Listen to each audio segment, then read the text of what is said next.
ভাই আসসালামু আলাইকুম। ওয়ালাইকুম আসসালাম। ওয়ালাইকুম আসসালাম। ভাই ভালো আছেন? হ্যাঁ, ভালো। সবাই মনে হয় একটু দেরি করতেছে। ভাই, মানে ইয়ার কাজটা ফর্মের ইয়েটা প্র্যাকটিসটা করছিলাম আর কি, দেখবেন নাকি? হ্যাঁ, দেখবো। একটু আমি ফাইলটা ওপেন করে নেই। আমার ট্যাব একটু ওপেন করে নিই।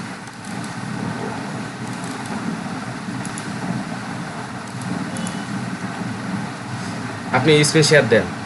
আমি হাতের কাজটা শেষ করতেছি।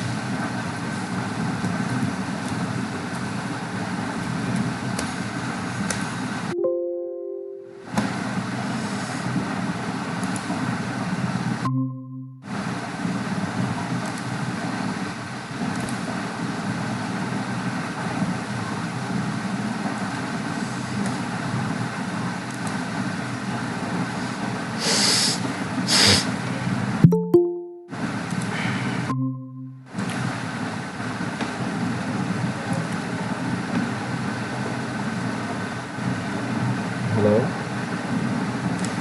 ভাইয়া,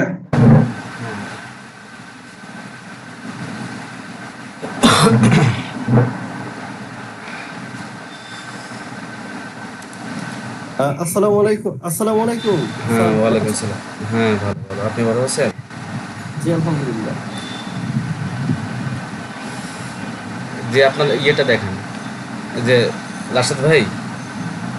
জি ভাই, এই যে আচ্ছা, এটা হয়েছে না?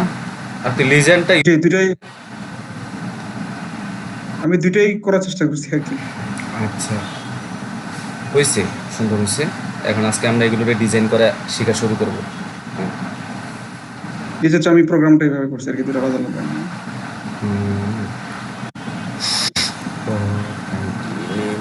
আচ্ছা, ঠিক আছে, হয়েছে। ভাই একটা আমি সেদিন আপনাকে ফেসবুক মেসেঞ্জারে একটা মেসেজ দিলাম যে আমি রো স্পেন্ড আসলে আমার মাথায় ঢুকতেছে না, রো স্পেন্ডটা কিভাবে করবো? রো স্পেনটা মাথায় ঢুকতেছে না, না? জি মানে রো স্পেনের ঝামেলাটা হচ্ছে কি, এটা আপনাকে হ্যাঁ, আগের যে ইয়ে, মানে যেটাতে ইয়ে করবেন টিডিটা, আর সরি, আগের যে টি, হুম যে রোড যে ইয়েটা আছে না, ডিপটা, মানে টিআর ভিতরে যে আপনারা টিডিটা লেখেন, ওই আগেরটাতে গিয়ে জি, করতে হয়। তারপর আমি দেখাই দিব আপনাকে আরেকবার। হ্যাঁ, এখন তো একটু ভাই হ্যাঁ, অবশ্যই। আপনারা যেটা না বুঝবেন, যতক্ষণ পর্যন্ত সময় লাগে, প্রয়োজনে পার্সোনালি ফোন দিবেন, আমি বুঝাই দিব, কোনো অসুবিধা নেই। ঠিক আছে ভাই। আচ্ছা, আচ্ছা, আজকে আমরা শিখবো সিএসএস, না? সিএসএস শেখার জন্য একটু ইন্ট্রোডাকশন দিয়ে দেই। এই যে আমরা যে ফেসবুক চালাই, ঠিক না? অথবা অন্যান্য ওয়েবসাইটগুলো যে আমরা চালাই, এগুলোতে মূলত আমরা যে এই পর্যন্ত যে এইচটিএমএল গুলো শিখছি, হ্যাঁ, যে এইচটিএমএল ট্যাগগুলো আমরা জানলাম, যেগুলোর সাথে আমরা পরিচিত হইলাম, ঘুরে ফিরে কিন্তু মানে HTML5-এ কয়েকটা সিনট্যাক্স ট্যাগ একটু বেশি আছে, কিন্তু ঘুরে ফিরে কিন্তু HTML এগুলোই। এবং HTML শেখার লিমিটেশন আছে, মানে শেষ আছে। ধরেন সব মিলে যদি আপনি 35-40টা HTML ট্যাগ জানান, এনাফ, আপনার শিখে শেষ হবে। এই যে এখানে যে কন্টেন্টগুলো শো হয়েছে, এগুলো কিন্তু সব কিছুই HTML এর মাধ্যমে শো হয়েছে। ব্রাউজার পড়তে পারে কিন্তু শুধুমাত্র HTML এবং CSS। এই যে দেখুন এখানে ভাই আপনি কিন্তু স্ক্রিন শেয়ার দেন নাই। স্ক্রিনশট দেই নাই। হাই রে। না, আচ্ছা, আচ্ছা, যাকে এখনো কোড শুরু করি নাই। আচ্ছা,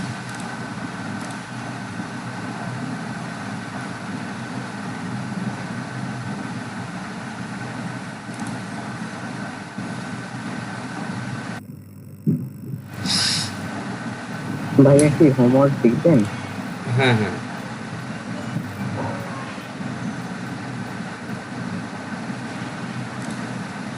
আচ্ছা, এই যে দেখেন, এগুলো কিন্তু সব HTML কোড। হ্যাঁ, এই আমরা যা কিছুতে আমরা যদি এই যে এখানে যে তীর চিহ্নের মতো যেটা আছে, আমরা এটা যেখানে আমরা কার্সর রাখবো, আমাদের এখানে এটা এসে শো হবে এখানে। হ্যাঁ, এই যেমন এই যে ইমেজটা, এখানে আমার যে প্রোফাইল পিকচার, হ্যাঁ, ইমেজটা এখানে যে লিঙ্কটা চলে আসছে, এটা এই ট্যাগের ভিতরে আছে। হ্যাঁ, এই তো আপনি যা কিছু দেখতেছেন, এগুলো সবই কিন্তু HTML এবং CSS। মানে ব্রাউজার আপনাকে দেখাবে HTML CSS, ঠিক আছে?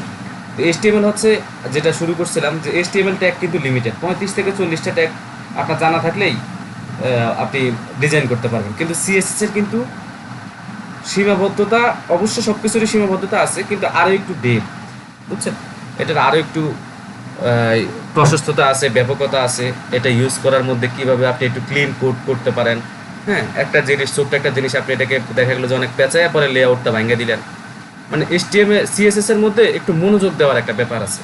কারণ এই যে লেখাটা, এই ছবিটা কোন জায়গা থাকবে, কতটুকু শো করবে, এই যে এফ লেখা, এটা একটা ফন্ট অসাম আইকন, হ্যাঁ, এটা কীরকম হবে।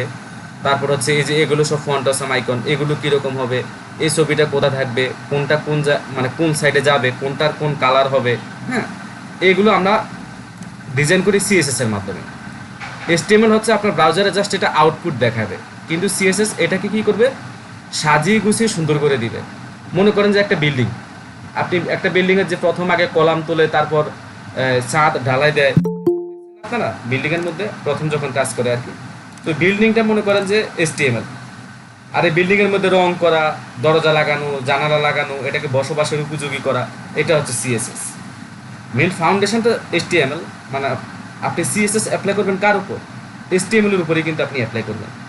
কিন্তু CSS দিয়ে কী করতেছি আমরা, কোন কন্টেন্টটা কোন জায়গায় থাকবে, কোন ছবিটা কী সাইজের হবে, তারপর আমাদের লেখাগুলোর ফন্টের কালারগুলো কেমন হবে, ঠিক আছে, ফন্টগুলো কি বড় হবে না ছোট হবে। এখানে দেখেন কিছু লেখা আছে বড়, হ্যাঁ, এই যে কিছু লেখা বড়, আবার কিছু লেখা ছোট। তারপর হচ্ছে এই যে এই লেখাগুলো এই পাশে, এই লেখাটা বড়, হ্যাঁ, এরকম যে ব্যাপারগুলো থাকে। অথবা আমরা যদি অন্যান্য ওয়েবসাইটের দিকেও খেয়াল করি, হ্যাঁ, আমি একটু ইন্ট্রোডাকশন দিয়ে নিচ্ছি আমি, তাহলে আপনাদের যারা নতুন আছেন বুঝতে একটু সুবিধা হবে যে CSSটা কি। এতদিন আমরা HTML করলাম, HTML হচ্ছে আমাদের ব্রাউজারে যেটা আউটপুট আসবে, হ্যাঁ, এটা নির্ধারণ করে HTML। আর এটাকে সাজানো গুছানো, এই যে এখানে দেখেন রেডি ফরেস্ট, এটা রংটা হচ্ছে এতক্ষণ নীল ছিল, এখন সাদা হয়ে গেছে। তারপর এখানে দেখেন লেখাটা অনেক বড়, আবার এখানে একটা বাটন আছে, বাটনটাতে যখন আমি মাউস নিচ্ছি এটা কালো কালো হয়ে যাচ্ছে, ঠিক আছে, এই যে খেয়াল করে দেখেন কালো হয়ে যাচ্ছে। তারপর হচ্ছে এখানে দেখেন আস্তে করে লেখাগুলো উপরের দিকে উঠতেছে, কিন্তু হ্যাঁ, এই ওয়েবসাইটটা আবার আমার, এটাতে আসলে সময় দেওয়া হয় না। সেই যখন প্রোগ্রামিং শিখছিলাম, আজ থেকে মেবি 3 বছর আগে হবে এটা বানানো আর কি। এটাতে আর কখনো হাত দেওয়া হয় না।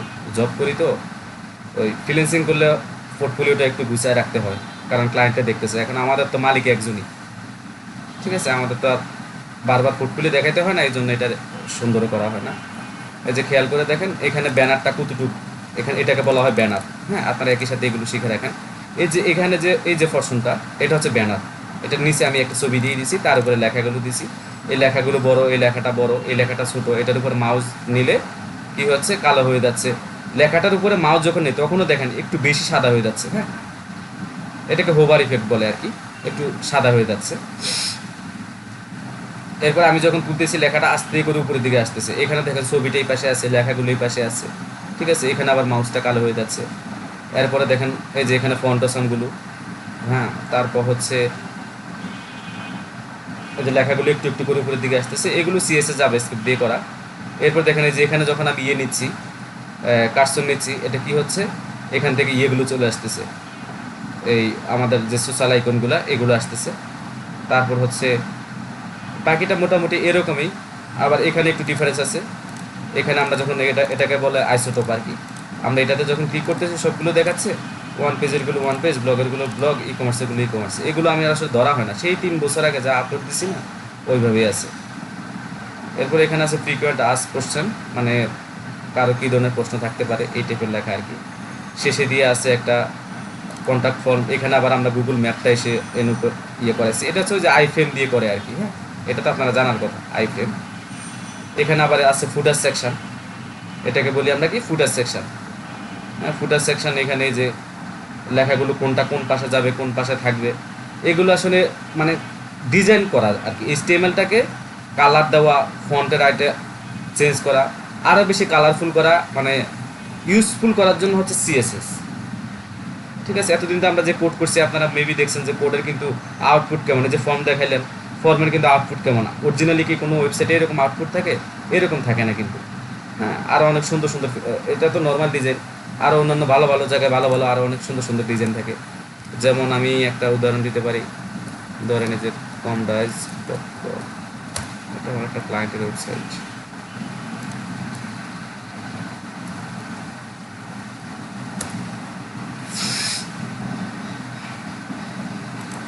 তারপর আছে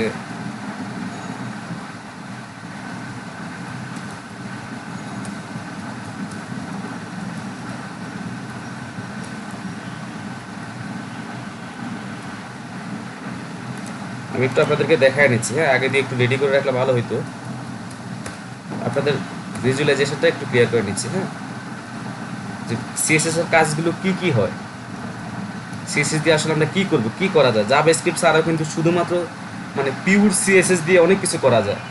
হ্যাঁ,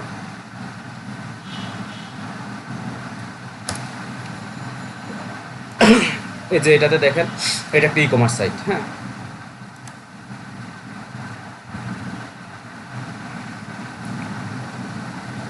এই যে এখানে উপরে একটা ছোট্ট একটা টপ বার আছে, আপনারা মনে রাখবেন, একটু নোট করার দরকার নাই, শুধু আমরা করতে করতে জানবো, এটাকে বলে টপ বার। এরপরে এখানে আছে যে ক্যাটাগরিগুলো, যখন আমরা এখানে মাউসটা নিচ্ছি ক্যাটাগরি আসতেছে, এটাও কিন্তু সিএসএস দিয়ে করা। এই যে এগুলো কিন্তু সব সিএসএস দিয়ে করা, জাভাস্ক্রিপ্ট বা কোনো প্রোগ্রামিং ল্যাঙ্গুয়েজ দিয়ে না, এইচটিএমএল সিএসএস।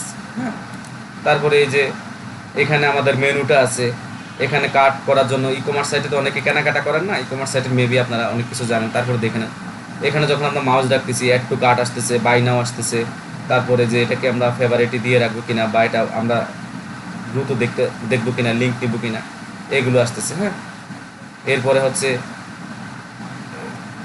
এই যে সৌন্দর্যতার যে একটা ব্যাপার, হ্যাঁ, এটাকে যে একটা মানে ইউজার ফ্রেন্ডলি বলা যায়, অথবা এটাকে ক্লায়েন্ট সাইড বলে আর কি। এই যে ক্লায়েন্ট সাইডে জিনিসটাকে যে সুন্দর করে তোলা, এটা হচ্ছে সিএসএস এর কাজ। যদি এটাতে আসি, এটা আমার একটা ওয়েবসাইট। হ্যাঁ, এটা হচ্ছে রান্না বান্না, মেয়েদের যে ইয়ে হয় না, বিভিন্ন রেসিপি লেখে, রেসিপি ইয়ে দেয়। এই যে দেখেন এখানে যে এক এক জায়গায় এক একটা জিনিস, এগুলো সব কিছু সিএসএস দিয়ে করা। এই ছবিটা কোথায় থাকবে, এটার কালার কেমন হবে, এই যে স্টার মার্কগুলো আসে, এগুলো সব সিএসএস দিয়ে করতে হয় ডিজাইনগুলো। এরপরে যে দেখেন মাউস দিলে ছবিটা একটু ঘুরে যাচ্ছে, রুটেট হচ্ছে, এটা পিকচারটা রুটেট হচ্ছে। আবার এগুলোতে ক্লিক করলে আমাকে নিয়ে যাবে ইয়েতে, দরকার নেই অবশ্যই, ইনস্টাগ্রামে এখন যাওয়ার দরকার নেই। আচ্ছা, আমি কেটে দিচ্ছি। এইগুলো করা হয় সিএসএস দিয়ে। যেমন আমি এটার ভিতরে যদি ঢুকি, আমি একটা ইনার পেজে যাচ্ছি, এগুলোকে বলা হয় ইনার পেজ। এটাকে বলা হয়, এই যে দেখেন উপর দিয়ে, এটা অনেক সময় এক এক জায়গায় এক একটা থাকে, কোনো জায়গায় শুধু ঘুরে, এটাকে বলা হয় প্রিলোডার। হ্যাঁ, এগুলো সিএসএস দিয়ে করা যায়। এই যে কোন জায়গায় কোন কন্টেন্টটা থাকবে, যে এটাকে যে দেখেন আপনারা সিএসএস কেন শিখবেন, কেন ভালোভাবে শিখতে হবে। একটা ওয়েবসাইটের কিন্তু আসল প্রধান জিনিস হচ্ছে যে ডিজাইনিং ইস্যুটা, বুঝছেন। যখন কারো কাছে ডিজাইনটা ভালো লাগে, মানে আপনি সিএসএসটা যদি ভালো পারেন, আপনি ডিজাইনিংটা ভালো পারবেন। আর জব মার্কেটে বিশেষ করে আপনাকে লেখা থাকবে এভাবে যে মানে আমরা ওয়েব ডিজাইনার চাচ্ছি যার স্ট্রং সিএসএস স্কিলটা আছে, মানে স্ট্রং সিএসএস স্কিল। তার মানে সিএসএসটা আপনাকে ভালো মতো, যত ভালো মতো জানবেন, আপনি তত নতুন নতুন মানে মৌলিক কাজ করতে পারবেন। আপনি একদম ইউনিক আইডিয়া নিয়ে আপনি কাজ করতে পারবেন সিএসএসটা যত ভালো জানবেন। এখন এই ভালো জানাটার উপায় হচ্ছে কি, আমরা আপনাদেরকে ভালোভাবে শিখাবো। তারপরও আপনাকে আরও নতুন নতুন রিসোর্স আপনাকে সংগ্রহ করতে হবে, পড়ালেখা করতে হবে, প্র্যাকটিস করতে হবে। এটা শুধুমাত্র কোচিং সেন্টার থেকে আপনি 100% সব কিছু শেখা শেষ হবে না। যে কোনো কোচিং সেন্টার, যেখানে না অন্য জায়গায় না, কোনো জায়গায় আপনার শেখাটা শেষ হবে না। এই সিএসএস এর উপরে দক্ষতা আপনাকে সবসময় মানে ভালো মতো অর্জন রাখতে হবে। সিএসএস এর উপরে আপনাদের অনেক দক্ষ হইতে হবে, সোজা কথা এটাই। এবার আপনি ডেভেলপার হন, যা কিছু হন, এইচটিএমএল লিমিটেড, এমনকি আমি মনে হয় যে 30-35টা এইচটিএমএল ট্যাগ জানলে আপনার খুব বেশি একটা জানার প্রয়োজন হবে না। কিন্তু সিএসএস এ আপনাকে অনেক দক্ষ হইতে হবে, যে কোডটা আমি এইভাবে না লিখে এইভাবে দেখবো, ক্লাসটা এইভাবে না ধরে আমি এইভাবে ধরবো, এইভাবে একটু শর্টকাট করে কাজটা করব, কোডটা দেখে আরেকজন পড়লে বুঝতে পারবে, মানে এইভাবে কোড লিখতে হবে। এখন আপনি একটা কোড লিখলেন, এটা আরেকজন ডেভেলপার বা আরেকজন ডিজাইনার দেখে পড়তে পারলো না, বুঝতে পারলো না, আপনার এই লেখার কোনো মূল্য নেই। তাই সিএসএস লেখার এই জন্য একটু গুরুত্ব দিতে হবে, বা একটু যত্নশীল হইতে হবে, একটু গুরুত্ব দিয়ে শিখতে হবে। উদ্দেশ্য একটা, আপনার কোডটা যাতে ক্লিন কোড হয়। হ্যাঁ, এই যে এখানে এইগুলো মনে করেন যে একটু জাভাস্ক্রিপ্ট করা আছে। হ্যাঁ, এটাকে বলা হয় টেস্টিমোনিয়াল সেকশন। এরপরে যে দেখেন এখানে মাউসটা নিলে এটা বড় হয়ে যায়, এগুলো সব সিএসএস দিয়ে করা। আমি এগুলো আপনাদেরকে দেখাচ্ছি মূলত সিএসএসটা একটু বোঝানোর জন্য, যে সিএসএস দিয়ে কী কী করা হয়। এই যে দেখেন মাউসের মেনুটা কীভাবে শো করতেছে, এগুলো কিন্তু একদম র সিএসএস দিয়ে করা। এটা আমার ওয়েবসাইট। হ্যাঁ, এগুলো একদম র সিএসএস দিয়ে করা টোটালি। এই যে আপনার ইয়ে দেখলে বুঝুন, মানে ইয়াটা আর কি, এগুলো ক্লায়েন্টদেরকে মাঝে মাঝে দেখাইতে হয়, তাই আমার এখানে আপলোড দিয়ে রাখছি আর কি। rainforest.xyz সাবডোমেনে রেখে দিচ্ছি পোর্টফোলিও ওয়েবসাইট এটা। হ্যাঁ, এই আপনাদেরকে দেখালাম, মানে সিএসএসটা হচ্ছে এই। আচ্ছা যাক, আমরা আজকে তাহলে কোর্সে যাই। কোর্সে গেলে আমরা আজকের ইয়েটা দেখি, আজকে কি কি আমরা শিখবো। আপনারা কি বুঝতে পারতেছেন সিএসএসটা কি বা কেন ব্যবহার করা হয়? দু একজন একটু লাইনে আসে। জি জি স্যার, বুঝতে পেরেছি। আচ্ছা ঠিক আছে। জি স্যার, বুঝতে পারছি। আচ্ছা কি বুঝছেন আপনি বলেন। আলামিন, হ্যাঁ স্যার, সিএসএস দিয়ে হচ্ছে কোনো একটা সাইটকে কত সুন্দরভাবে সাজানো যায়, মানে মূলত হচ্ছে আমরা ডিজাইনটা সুন্দর করি, বিভিন্ন ধরনের কালার দেই, মাউস নিলে দেখার কালার চেঞ্জ হয়ে যাচ্ছে আমরা দেখতে পাচ্ছি, মানে সুন্দর করে একটা ইউজার ফ্রেন্ডলি, যেটা মানে মানুষ দেখতে ভালো লাগবে এরকম করে। ভালো লাগবে, এই জন্য সিএসএসটা ইউজ করা হয়। আপনি কত সুন্দর করে ফুটে তুলতে পারেন। স্যার সিএসএস বলতে, সিএসএস বিষয়ে আমি একটা কথা বলতে চাই স্যার। আচ্ছা হ্যাঁ হ্যাঁ বলেন। কথাটা হচ্ছে মানে আমরা এইচটিএমএল করি একটা বিল্ডিং এর, মানে এইচটিএমএল হচ্ছে আমার কঙ্কাল, হুম এটা হচ্ছে আমার বডি, মানে আমার বাইরের টুকু, যে আমার বাইরেটা কতটুকু সুন্দর। আর কঙ্কাল দ্বারা হচ্ছে, কঙ্কাল দেওয়ার দেহটা মানে গঠন শেপটা আর কি। হুম এটা বলতে কঙ্কাল বুঝতেছি, আর সিএসএস বলতে হ্যাঁ, আমি বিল্ডিং এর উদাহরণ দিয়েছি, এটা আপনি বুঝতে পারেন। হ্যাঁ, HTML হচ্ছে আমাদের স্ট্রাকচারটা তৈরি করে HTML, আর CSS কি করে, CSS এই স্ট্রাকচারটাকে সাজায় গুছায়, এটা কিভাবে কিভাবে ইন্টারেক্টিভ করে আমরা মানে সুন্দর ডিজাইন হয়। তো ডিজাইনিং বলতে আমি যেটা বুঝি CSS না, এটা কোনো সংজ্ঞা না, এটা অন্য কেউ বলে না। বাট আমার বাংলাদেশে এবং আমি ফরেস্টে কাজ করি, মার্কেট প্লেসে কাজ করি, আমি বাংলাদেশের লোকালি সফটওয়্যার কোম্পানিতে জব করি। তো সেটা থেকে এটা আমার নিজস্ব সংজ্ঞা আর কি, যে ওয়েব ডিজাইনিং মানে হচ্ছে CSS। ওয়েব ডিজাইনিং একটা মানুষ যদি ভালো একটু মেধাবী হয়, তার এক সপ্তাহের মধ্যে কিন্তু সে HTML শিখে শেষ করে ফেলতে পারবে। ডেলি 2-3 ঘন্টা সময় দিলে তার HTML শিখে শেষ হবে। বাট CSS এখনও আমি শিখতেছি। আমি আজকে 4 বছর টোটালি প্রোগ্রামিং করি, আমি এখনও CSS শিখতেছি। শুধু আমি না, ধরেন আমাদের বস, ওনাদের বয়স 45-50 বছর, ওনাদের ব্যাকগ্রাউন্ড হচ্ছে CSE, ঢাকা ইউনিভার্সিটি, আমাদের বস আর কি ঢাকা ইউনিভার্সিটি থেকে থেকে ঢাকা ইউনিভার্সিটি আন্ডারে ওই সময় সার্টিফিকেট দেওয়া হতো, এই জন্য ওনারা ঢাকা ইউনিভার্সিটি বলে আর কি। তো আরেকজন আছে আমাদের বস, উনি হচ্ছে লুয়েটার। তো ওনারা এখনও CSS শিখে। ডিজাইনিং মোস্ট ইম্পর্টেন্ট একটা ব্যাপার। আপনারা অনেকে মনে করেন ডিজাইনিং শিখে চাকরি হয় না, ডিজাইনিং শিখে মার্কেট প্লেসে ইনকাম করা যায় না, এটা ভুল। আসলে আমরা যে ডিজাইনিং শিখি, আমরা ভালো মতো শিখি না এখনও, মানে আমাদের বাংলাদেশ বাদ দিয়ে বিভিন্ন বিশ্বের বিভিন্ন দেশে আপনার CSS এর মানে যারা ডিজাইনার তাদের যেমন স্যালারি থাকে, আপনার একজন ডেভেলপারও সেম স্যালারি থাকে, কোনো কোনো ক্ষেত্রে ডিজাইনারের অনেক বেশি স্যালারি থাকে। কেন থাকে? কারণ সে সেটা ডিজার্ভ করে, তার ডিজাইনের মধ্যে এরকম মৌলিকত্ব আছে, ইউনিক আইডিয়া আছে। হ্যাঁ, তো এই জন্যই ও এরকম স্যালারি ডিজার্ভ করে। আপনার আজকে আমি দেখলাম আমার একটা ফ্রেন্ড, হ্যাঁ, সে ইয়ে থেকে আপওয়ার্ক থেকে একটা কাজ পেয়েছে, 2 দিনের মধ্যে কাজটা কমপ্লিট করে দিয়েছে, $250 একটা ডিজাইন। $250 মানে বাংলাদেশের 20,000 টাকা। আর বাংলাদেশে যদি আপনি কারো ওয়েবসাইট একটা ডিজাইন করে দেন, সে আপনাকে 2,000 টাকার বেশি 1 পয়সা দিবেন, কারণ বাংলাদেশের ডিজাইনের বেশি। এটা হচ্ছে মূল সমস্যা, কিন্তু আসলে ভালো ডিজাইনের নাই বলাটা হয়তো ভুল হচ্ছে, তাহলে এত কাজ কীভাবে হয়?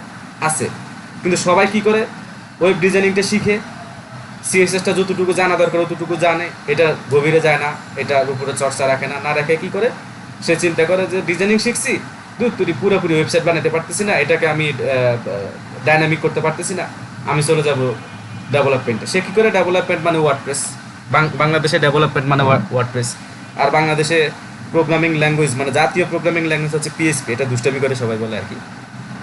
তো PHP কী করে তাও পুরোটা শিখে না। আমি ওয়েলকাম জানাই যে হ্যাঁ, ডিজাইনিং আমার লক্ষ্য না, আমার লক্ষ্যটা হচ্ছে আমি PHP শিখবো, আমি ওয়ার্ডপ্রেস শিখবো, ওয়েলকাম, এটাতে কোনো অসুবিধা নেই। কিন্তু কথা হচ্ছে কি, PHP বেসিকটুকু শিখে সে ওয়ার্ডপ্রেসে যায় স্ট্যাটিক কিছু ডিজাইন মানে একটু শিখার পরে সে প্লাগিনে যায়, আটকায় যায়। এরপরে তার একটা কাশি দিলেও একটা প্লাগিন লাগানো লাগে, হাঁচি দিলেও মনে করেন একটা প্লাগিন লাগানো লাগে, মানে সেখানেও সে ফল করার পরে তখন বলে যে আমি তো মানে ভালো কিছু করতে পারলাম না। অথচ এত কিছুরই দরকার নাই, আপনি জাস্ট ডিজাইনিংটা ভালো মতো শিখেন। ভালোভাবে যদি আপনি শিখেন, বাংলাদেশেও বিভিন্ন IT কোম্পানি, মানে আমি যদি টাকার অঙ্কটা বলা, আসলে এটা একটা নিচু মানসিকতার একটা ব্যাপার। এটা খুবই নিচে মানসিকতার ব্যাপার। তারপর আমি উদাহরণ দেওয়ার জন্য কথাটা বলতেছি, যেমন বাংলাদেশে যে একটু তো কম দেয় স্যালারি, লোকাল মার্কেট হয়তো যদি একটা ডেভেলপারের স্যালারি থাকে 60 থেকে 70, বা স্টার্টিংয়ে ধরেন 30-40, আমি স্টার্টিংয়ের টাকা কথা বলি, 30-40 হাজার টাকা স্যালারি দেয়। একটা ডিজাইনারেরও কিন্তু সমান 30-40 হাজার টাকা স্যালারি দেয়। আমি যখন প্রথম জব করছিলাম, তো প্রথম জবে মানে স্টার্টিং, তখন আমি নতুন শিখছি, অনেক আগের কথা, এটা 2-2.5 বছর আগের কথা। তখন দেখা গেছে যে আমাদের স্যালারি যা ধরছে, আমি দুইটা দেখে আমার চাইতে ডিজাইনারের বেতন বেশি। তখন আমার ইগুতে লাগছে জিনিসটা, যে আমি ডেভেলপার, আমার চাইতে ডিজাইনারের স্যালারি বেশি। কেমন জানি ভিতরে একটু খটখট করতে শুরু করলো আর কি, যে কী এমন ডিজাইন করে ওর স্যালারি বেশি দেয়। কিন্তু তারপরে যখন কাজ করতে গেছি 1-1.5 মাস পরে আসলে আমি জিনিসটা উপলব্ধি করছি যে সে ডিজাইন নিয়ে এতটাই এক্সপার্ট এবং এত সুন্দর সুন্দর ডিজাইন করে, হ্যাঁ, যে ওকে আসলে মানে ওরকম স্যালারি সে ডিজার্ভ করে দেখে দেয়। যে আমি আপনাদেরকে একটা এই যে রান্নাটা দেখাইলাম, এই যে এই ডিজাইনগুলো যে সে করছে, তাহলে সে কি ডিজার্ভ করে না? এমনি এমনি এটা হয়ে গেছে এই ওয়েবসাইটগুলো, এটা তো কিছুই না, এটা তো সামান্য একটু দেখানো, হ্যাঁ, এটা তো সামান্য একটু, যে এক একটা তুমি ডিজাইন, তাহলে সে কি স্যালারি নিবে না?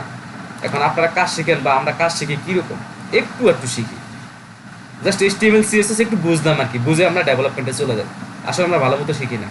বাংলা ভাষায় একটা কথা আছে, হয়তো আপনারা সবাই কথাটা শুনছেন, যে অনেক রাজ্যের প্রজা হওয়ার চাইতে এক রাজ্যে রাজা হওয়া ভালো। এই প্রোগ্রামিং বা ওয়েব ডেভেলপমেন্ট লাইনে আপনি এই কথাটা খুব সবসময় আপনি এই জিনিসটা মাথায় রাখবেন, যে অনেক রাজ্যের প্রজা হওয়ার চাইতে এক রাজ্যে রাজা হওয়া ভালো। আপনি একটু ডিজাইন জানেন, একটু ওয়ার্ডপ্রেস জানেন, একটু PHP জানেন, আপনি কোথাও জব পাইবেন না, আপনি মার্কেট প্লেসে কাজই পাবেন না, উল্টা বাংলাদেশের বদনাম করবেন। আপনি একটা ডিজাইনটা ভালো মতো মনে করেন যে আপনি 3 মাস 4 মাস 6 মাস সময় নিয়ে ভালো মতো শিখলেন, প্র্যাকটিস করে এমনভাবেই শিখলেন যে আপনি কাউকে বলতে পারবেন যে আমি ওই ডিজাইনার। তারপর বিভিন্ন মানুষের কাজ দেখতে হয়, হ্যাঁ, আপনি ডিজাইন করতেছেন এইটুকুই শেষ না, আপনি অন্যদের কাজ দেখেন, ভালো ভালো কাজ দেখেন, এতে আপনার মোটিভেশন বাড়বে, কাজের প্রতি আপনার মনে করেন যে আকর্ষণ বাড়বে। ঠিক আছে, এরপরে আমি রান্নাটা অফ করে দিয়েছি। আসলে এটাতে রান্নাটা দেখাচ্ছিলাম এই জন্য যে এটাতে অনেক সুন্দর সুন্দর কাজ ছিল, দেখানোর মতো অনেক সুন্দর, মানে ডিজাইনটা অনেক সুন্দর ছিল।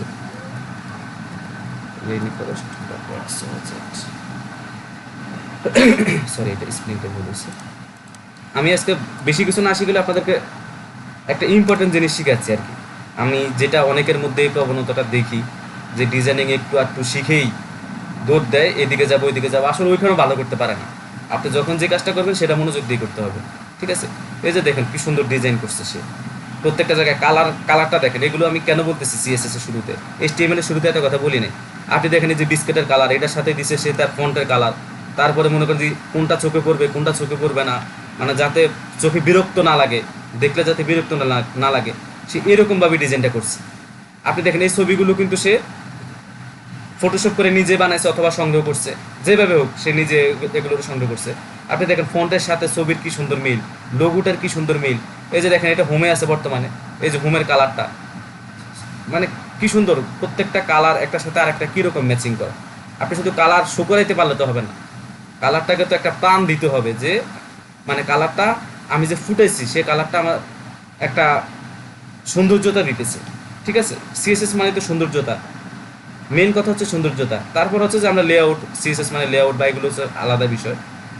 এরপর যদি আপনি পেজগুলোতে আসেন, আমি যদি অ্যাবাউট পেজটাতে যাই,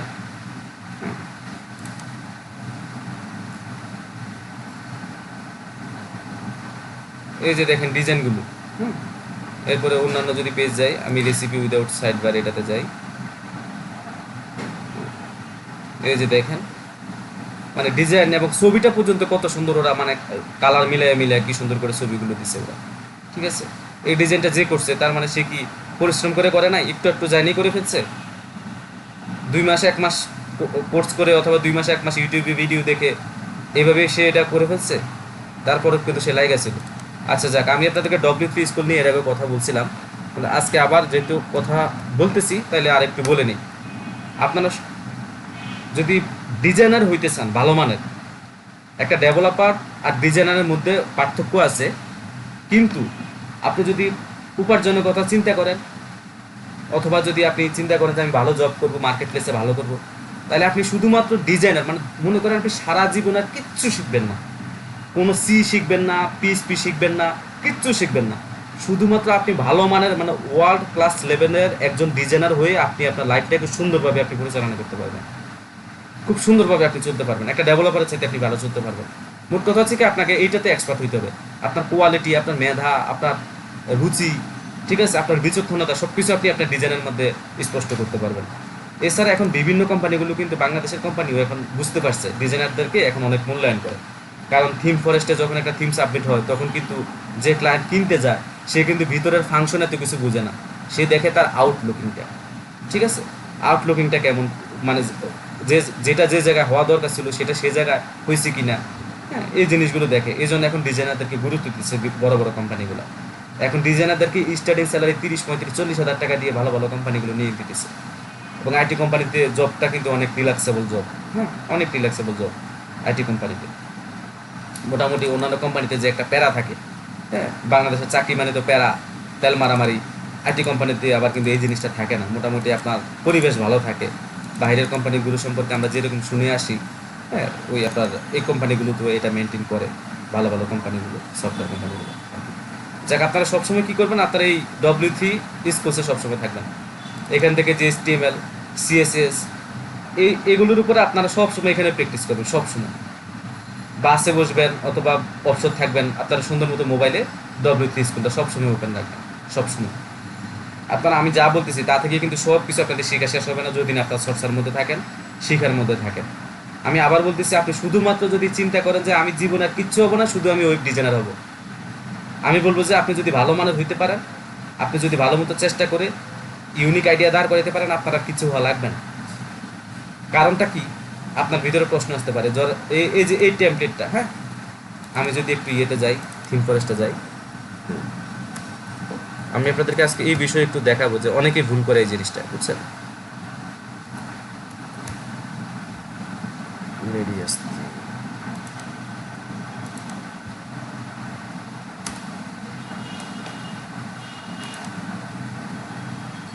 এরপরে যাচ্ছি পর্টো, এটা নিয়ে আজকে আমি কাজ করছিলাম, পর্টো থিম। এই দুইটা জায়গায় আপনাদেরকে দুটো উদাহরণ দেখাবো।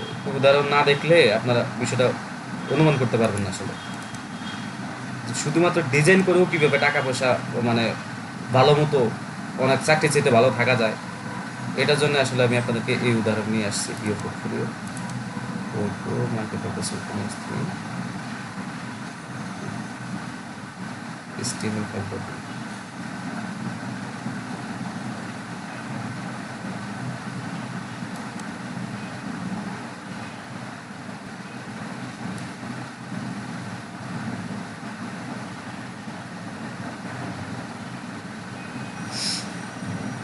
এখানে দেখেন একটা প্রোডাক্ট, ওয়ার্ডপ্রেসের একটা প্রোডাক্ট সেল হয়েছে 50,000, মানে 49,683। আজকে সকালে জানি দেখলাম মনে হয় 49,300। প্রত্যেকটা থিমের দাম $59 করে, হ্যাঁ, এগুলো ওয়ার্ডপ্রেস থিম। এটার HTML-টা আমি দেখতে চাইতেছিলাম আর কি। এটার HTML-টা হচ্ছে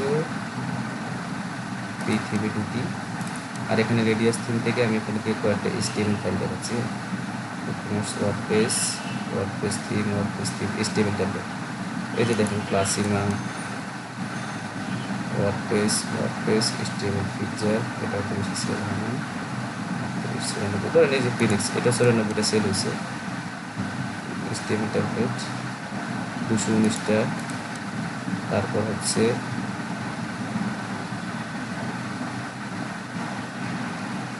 জুগার, আচ্ছা যাক, বেশি দেখার দরকার নেই, অনুমানগুলো বুঝতে পারবেন। এটা কিন্তু HTML টেমপ্লেট, হ্যাঁ, এটা কিন্তু ফুললি HTML টেমপ্লেট। এটা কিন্তু ওয়ার্ডপ্রেসে না। আমরা যে ডিজাইনিং শিখতেছি সেরকম একজন সাধারণ ডিজাইনারই কিন্তু এটা বানাইছে। আর এটা এই পর্যন্ত সেল হয়েছে, এটা খুবই কম সেল হয়েছে। এটা সেল হয়েছে কতবার, 49টা সেলস হয়েছে। এটার রেট হচ্ছে $14 করে, হ্যাঁ। তার মানে আমি যদি 50টা ধরি, 5, 15, 75, $750 বাংলাদেশি টাকায় আসে প্রায় 60,000-65,000 টাকা, হ্যাঁ।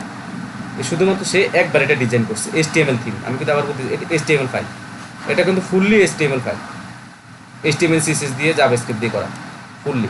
তাহলে এই যে দেখেন, একটা সে একবার তৈরি করছে, তৈরি করে সে থিম ফরেস্টে এটা আপলোড দিচ্ছে। আপলোড দেওয়ার পরে এটাই পর্যন্ত সেল হয়েছে কত, প্রায় 60,000 টাকার মতো, শুধু একটা HTML ফাইল। এটা বানাইতে কতদিন লাগছে?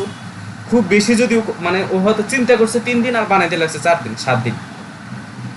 আরও সেল হবে, এটা যে এখানে সেলটা শেষ হয়ে গেছে তা না। আর এই কাজটা যে খুব উন্নত মানের, আমি উদাহরণ দেওয়ার মতো আসলে চাচ্ছিলাম যে পি থিমের মধ্যে, বুঝছেন, পি থিমের মধ্যে HTML ফাইল আছে। আমি একটু পোর্টফোলিওটা ওদের দেখে নেই, দিয়ে পোর্টফোলিও, হ্যাঁ পোর্টফোলিওতে গেছি। আজকে প্রয়োজন আমি কথা বলে শেষ করে দেবো, কিন্তু তারপরে আপনাদের এই জিনিসগুলো জানা খুবই গুরুত্বপূর্ণ আমি মনে করি। আপনাদেরকে এই জিনিসগুলো বোঝানো, এগুলো অনেকে জানে না, বুঝে না, মনে করে ওয়েব ডিজাইনিং করে কী করবো। থিম ফরেস্ট, এটা হচ্ছে ইনভেটো মার্কেটের আন্ডারে কোড ক্যানিয়ন, নাম শুনতে পারেন, একটু শুনে রাখেন, হ্যাঁ। কোড ক্যানিয়ন, যেখানে ওয়ার্ল্ডের যত বড় সফটওয়্যার ডেভেলপার আছে, যত বড় বড় প্রোগ্রামার আছে, ওনাদের যে তৈরিগুলো, এই জিনিসগুলো তারা এখানে বিক্রি করে। এটা হচ্ছে সফটওয়্যার মার্কেট, সোজা কথা, ভার্চুয়াল সফটওয়্যার মার্কেট। এর মধ্যে আপনি HTML ফাইলও বিক্রি করতে পারবেন। আমরা যে HTML ফাইল, এটাকে বলা হয় টেমপ্লেট আর কি, HTML টেমপ্লেট। HTML টেমপ্লেট আপনি এখানে বিক্রি করতে পারবেন। এই যে দেখেন, মোল্লা ই-কমার্স HTML ফাইল টেমপ্লেট, এটা বিক্রি হয়েছে 396টা। এটা কিন্তু HTML5 টেমপ্লেট। আবার বলতেছি, জাস্ট ডিজাইন $19 করে রেট, এটা বিক্রি হয়েছে 396টা।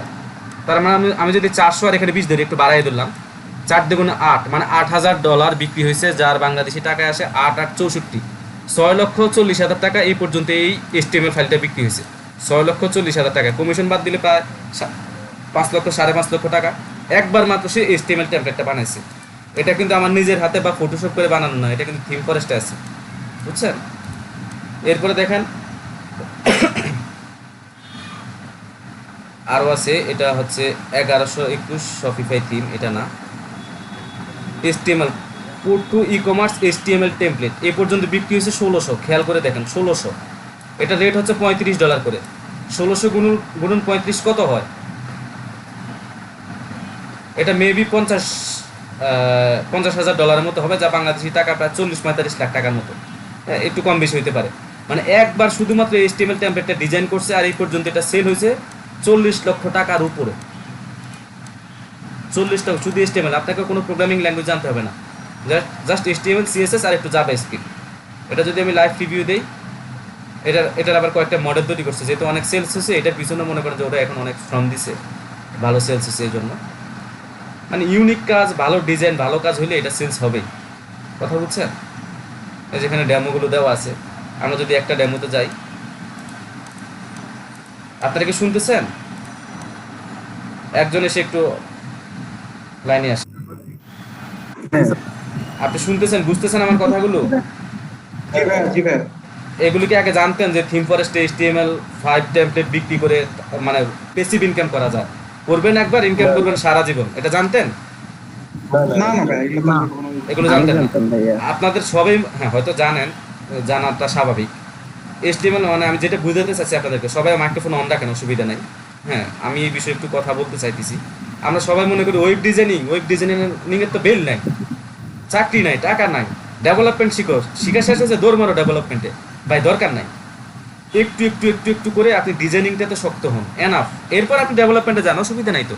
প্রোগ্রামিংয়ে কিছু নেশা আছে, মজা আছে, কিন্তু সেটা আপনি আস্তে আস্তে যান, ডিজাইনিংটাকে ভালো মতো শিখেন। এই যে দেখেন, আমি যেটা দেখালাম, এই জন্যই আমি লাস্ট 8 বছর থেকে UI ডিজাইনের উপর গুরুত্ব হ্যাঁ। দিচ্ছি। এখানে $35 করে 1600 বার সেল হয়েছে। এটা হচ্ছে শপিফাই। আমি HTML ফাইলগুলো দেখবো বিশেষ করে, ঠিক আছে। ই-কমার্স টেমপ্লেট, এই যে বুটস্ট্র্যাপ ই-কমার্স টেমপ্লেট, এটাও বিক্রি হয়েছে 297টা। এটা সিম্পল একটা, $19 করে 297টা। এটাও HTML ফাইল 1198টা বিক্রি হয়েছে, দেখেন $19 করে 1198টা বিক্রি হয়েছে। তাহলে কি ডিজাইনিং শিখে যে কিছু হয় না, বা ডিজাইনিং থেকে ইনকাম হয় না, বিষয়টা তা না। এই যে আমরা মনে করেন যে আমরা তো সাধারণত এখন ডিজাইন করি না, আমাদের ডিজাইন করার জন্য আমাদের জুনিয়র আছে, ওরা ডিজাইন করে, বা এমনি তো প্রফেশনাল ডিজাইনার আছে, কিন্তু এরপরও কিন্তু আমাদের ডিজাইনিং ধরতে হয়, ডিজাইনিং করা লাগে। তো যাক, এবার আমরা ক্লাসে যাই। আপনারা কি কথা বুঝতে পারছেন সবাই? জি বুঝতে পেরেছি। তাইলে আশা করি আপনারা ভবিষ্যতে যদি মনে করেন যে আমি তো ডিজাইনার, আমার পক্ষে অনেক কিছু করা সম্ভব না, আমি কাজ টাজ পাবো না, এরকম কেউ মনে করেন না। আপওয়ার্কে এমন অ্যাকাউন্ট আছে, পুরান অ্যাকাউন্ট, মনে করেন যে শুধু ওয়েব ডিজাইনিং করে, জাভাস্ক্রিপ্ট একটু ভালো জানে, তবে ডিজাইনিং এর জন্য জাভাস্ক্রিপ্ট একটু ভালো জানা দরকার, হ্যাঁ, এটা প্রোগ্রামিং ল্যাঙ্গুয়েজ। তো ওদের দেখা গেছে আওয়ারলি রেট $20, $25, $30 করে আওয়ারলি রেট।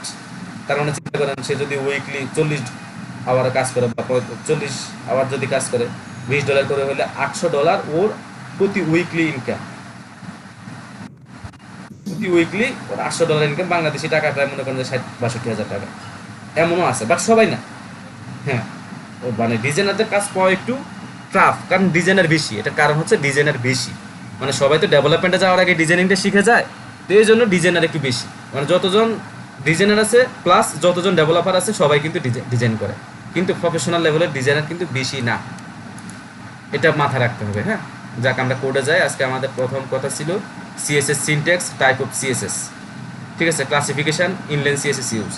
যাক আমরা সিএসএস কি, সিএসএস এর টাইপ, এগুলো আমরা কথা আলোচনা করতে করতে আমরা বাকিগুলো শিখবো। হ্যাঁ, এখন আমরা যাব ইনলাইন সিএসএস এবং ক্লাস পর্যন্ত আমরা এখন এটা দেখে নেব। হ্যাঁ, প্রয়োজনে আমি সিএসএস এর উপর গুরুত্ব দিচ্ছি, আমি প্রয়োজনে আমরা একটু দেরি করে শিখবো, কথা বুঝছেন, আমরা একটু আস্তে আস্তে শিখবো, কিন্তু সিএসএস ভালো করে শিখতে হবে, এটা হচ্ছে আসল কথা। আচ্ছা, এখানে তো ডিরেক্টলি করা যায়।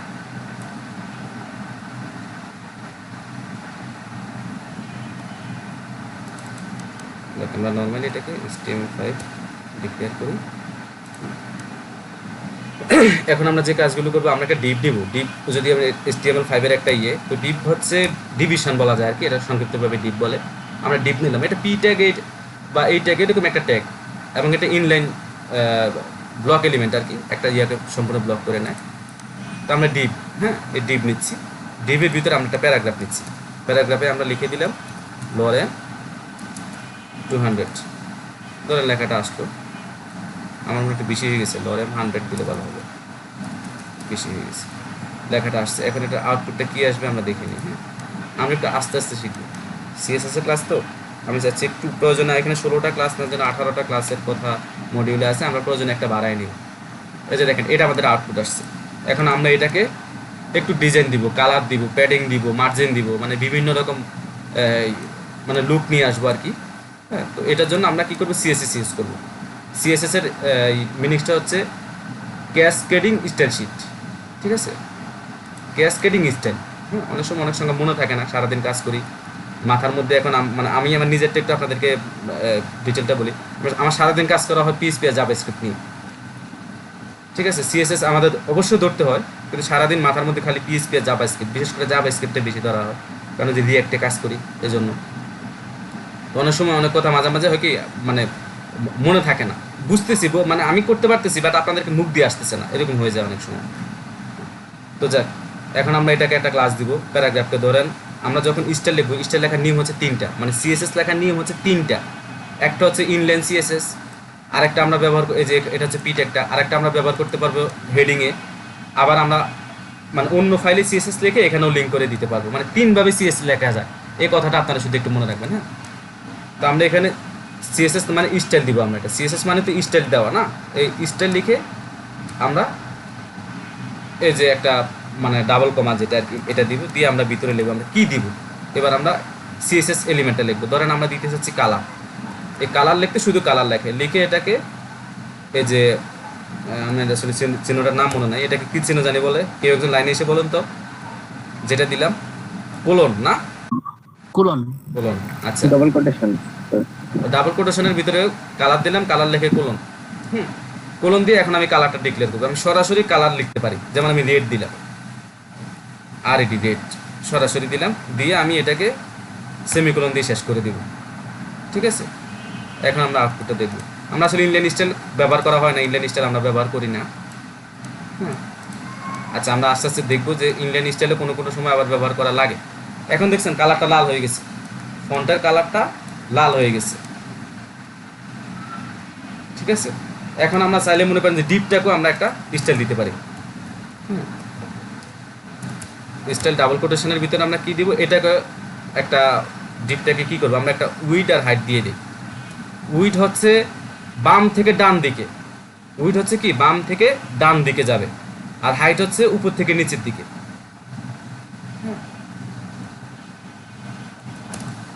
উইড দিয়ে দিলাম 500 পিক্সেল, আর সেমিকোলন দিয়ে কিন্তু শেষ করতে হবে, এটা একটা প্রপার্টি। উইড 500 পিক্সেল, এটা একটা প্রপার্টি, এটা সেমিকোলন দিয়ে শেষ করতে হবে। তারপর আমরা আরেকটা প্রপার্টি দিব, আরেকটা প্রপার্টি কি দিব, হাইট দিব, ঠিক আছে। হাইট দিলাম 300 পিক্সেল, হাইট বেশি দিব, হাইট দিলাম 500 পিক্সেল।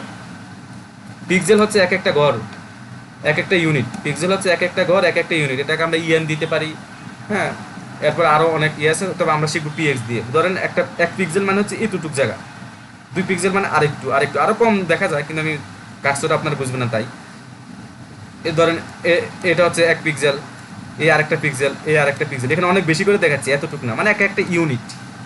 হ্যাঁ, 500 পিক্সেল মানে সে 500টা ইউনিট মানে জায়গা নিয়ে নেবে। দেখেন ডিপটা এতটুকু পর্যন্ত জায়গা নিয়ে নিছে, তার ভিতরে এই কন্টেন্টটা আছে, ঠিক আছে। এই ডিপ হচ্ছে মেন ডিপটা, এটার ভিতরে আমরা পি ট্যাগটা নিচ্ছি। তাহলে এটা কি করলো, 500 পিক্সেল এই পাশে 500 পিক্সেল, আর উপরে নিচের দিকে 300 পিক্সেল, মানে হাইট হচ্ছে 300 পিক্সেল আর উইডথ হচ্ছে 500 পিক্সেল। এখন আমরা চাইলে এটাকে একটা ব্যাকগ্রাউন্ড, এই ডিপটাকে একটা ব্যাকগ্রাউন্ড কালার দিতে পারি। আমরা কালার দিছি কাকে, টেক্সটকে। পি ট্যাগের ভিতরে আমরা প্যারাগ্রাফ লিখি না, প্যারাগ্রাফকে আমরা কালার দিছি। আর এটা যে একটা ডিপ মানে মেন ডিভিশনটা, এটার ভিতরে তো আমি এটা লিখছি না। এবার এটাকে আমরা একটা ব্যাকগ্রাউন্ড কালার দিয়ে দিই,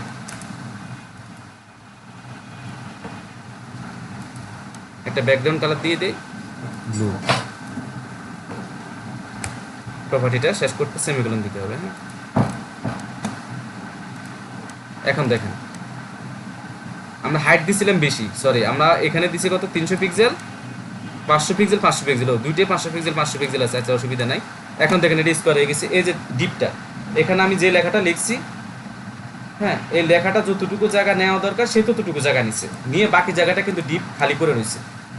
এখন আমি যদি এই ডিপের নিচে কিছু একটা লিখি, ধরুন পি ট্যাগ, আমি আবার লিখলাম কিছু একটা, লিখলাম লরেন 50, মানে কিছু ওয়ার্ড নিলাম, দামি টেক্সট নিয়ে আমি যদি এখন রিফ্রেশ করি, দেখেন এটা কিন্তু ডিপের বাইরে চলে আসছে, মানে ওই ডিভিশন ওইটুকু জায়গা সে ব্লক করে নিছে। উইডে 500 পিক্সেল এবং হাইটে 500 পিক্সেল জায়গা সে দখল করে নিচ্ছে। আর আমি যে লেখাটা দিচ্ছি এটা আরও মানে ফন্টের একটা সাইজ আছে, এখানে বাই ডিফল্ট একটা সাইজ আছে, সাইজ অনুযায়ী এটা ফুলফিল করে নাই, তাই এটা বাকি অংশ খালি রেখে দিচ্ছে।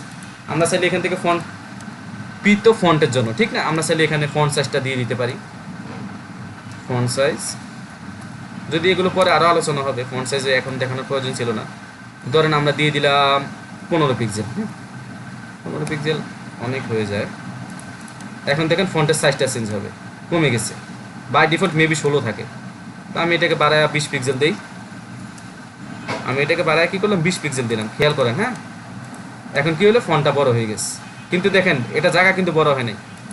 এবার আমি কিছু লেখা বাড়াই দিই, অথবা ফন্টটা আরও বাড়াই দিই, 25 পিক্সেল দিই। আর আচ্ছা 25 পিক্সেল দিয়ে আগে আউটপুটটা আমরা দেখি। এখন দেখেন লেখা কি করছে, ডিপ থেকে বাইরে চলে আসছে। আচ্ছা সেটা আমরা কিভাবে বন্ধ করব এটা পরের ব্যাপার, আর একটু অ্যাডভান্স লেভেলে গেলে আমরা এটা ওভারফ্লো হিডেন করে দিব, হ্যাঁ। আচ্ছা তাহলে আমরা ফন্টের সাইজ দেওয়া শিখলাম, ফন্টের কালার দেওয়া শিখলাম। সাইজ 25 পিক্সেল হয় না, আমরা ধরেন বাই ডিফল্ট 16 থেকে 18 মধ্যে দিই আর কি, হ্যাঁ। ফন্ট সাইজ নর্মালি এই।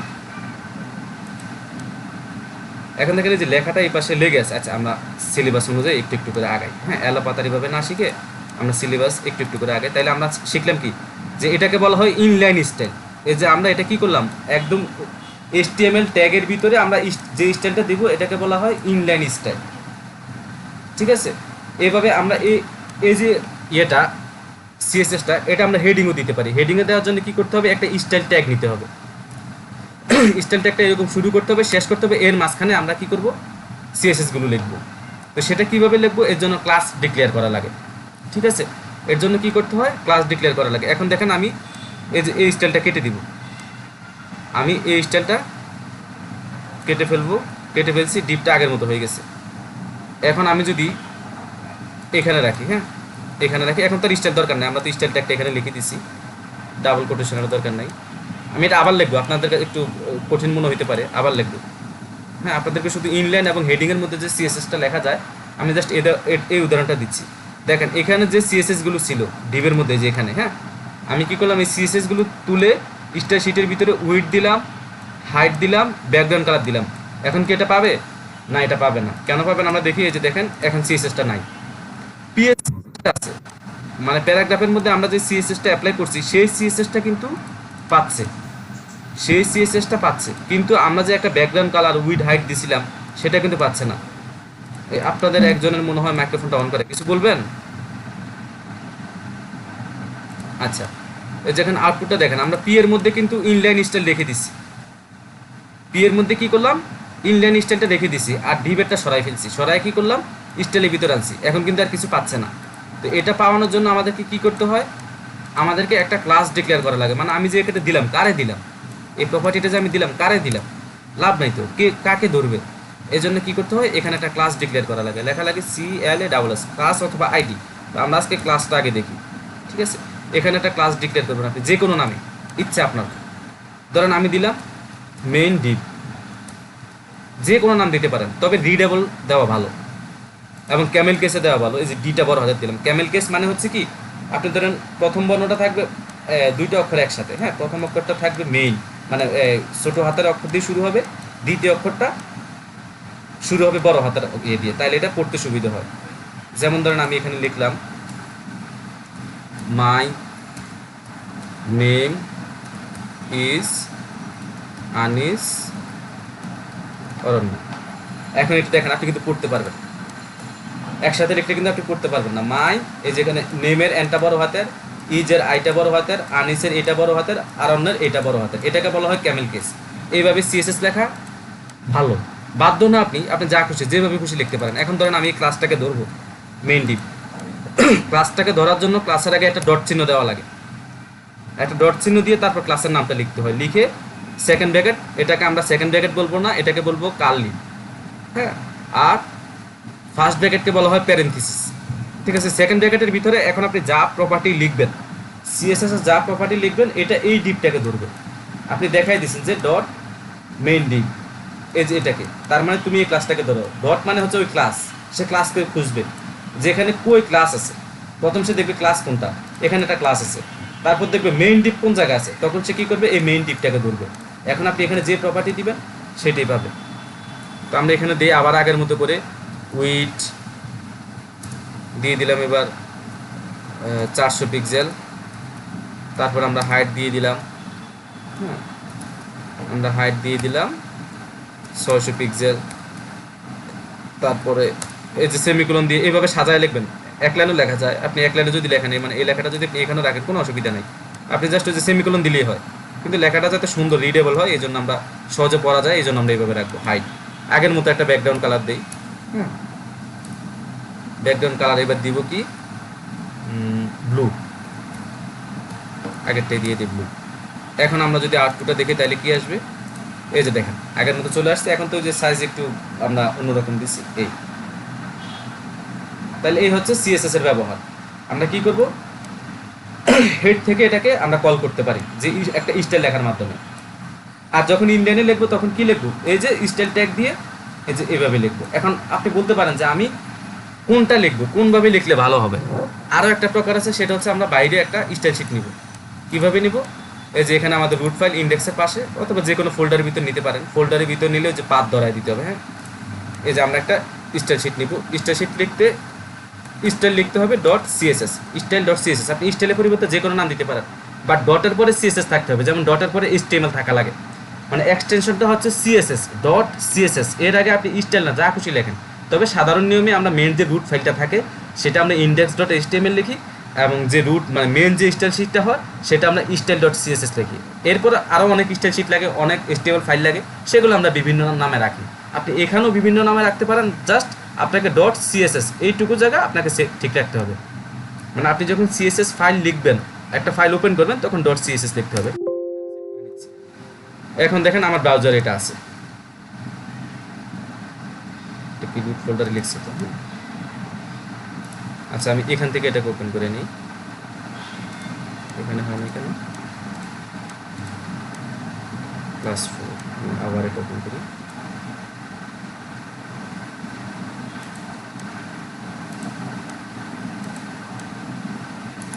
আচ্ছা এখান থেকেও কিন্তু যারা ব্যবহার করতেছেন এখান থেকে কিন্তু আপনারা স্টাইল লিখতে পারবেন, style.css। এটা নিবে না, ওইখানে অলরেডি একটা ফাইল আছে, দেখাচ্ছে এক্সিস্ট, কিন্তু এখানে শো করতেছে না।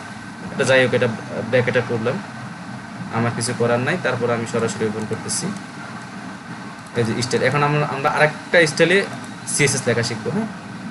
আমরা দুইটা শিখছি, একটা হচ্ছে ইনলাইন CSS আর আরেকটা হচ্ছে হেডারের মধ্যে CSS লেখে, ঠিক আছে। হেডারের মধ্যে আমরা CSS লিখলাম দুইটা। আমরা আরেকটা ট্যাগ নিই, আচ্ছা এটাকেও একটা ডিভের মধ্যে দিই, তাহলে সুন্দর দেখা যাবে উদাহরণগুলো, হ্যাঁ, দিতে একটু সুন্দর হবে। আমরা এটাকে একটা ডিভের মধ্যে নেই, ডিমের মধ্যে নিয়ে পি ট্যাগটা এখানে বসাই দিই। আচ্ছা, এখন দেখেন এখানে একটা স্টাইল দিস নিয়ে এখন আর আপনাকে কোনো ট্যাগ দিতে হবে না, যেহেতু আমি এখানে ডট সিএসএস লিখেই দিছি যে এখানে এখন আমরা যা কিছু লিখবো সব কিছু সিএসএস হবে। এখন ধরেন আমি এটাকে বলা হয় এক্সটার্নাল ফাইল, মানে এক্সটার্নালি আমি সিএসএসটাকে লিঙ্ক করে দিচ্ছি।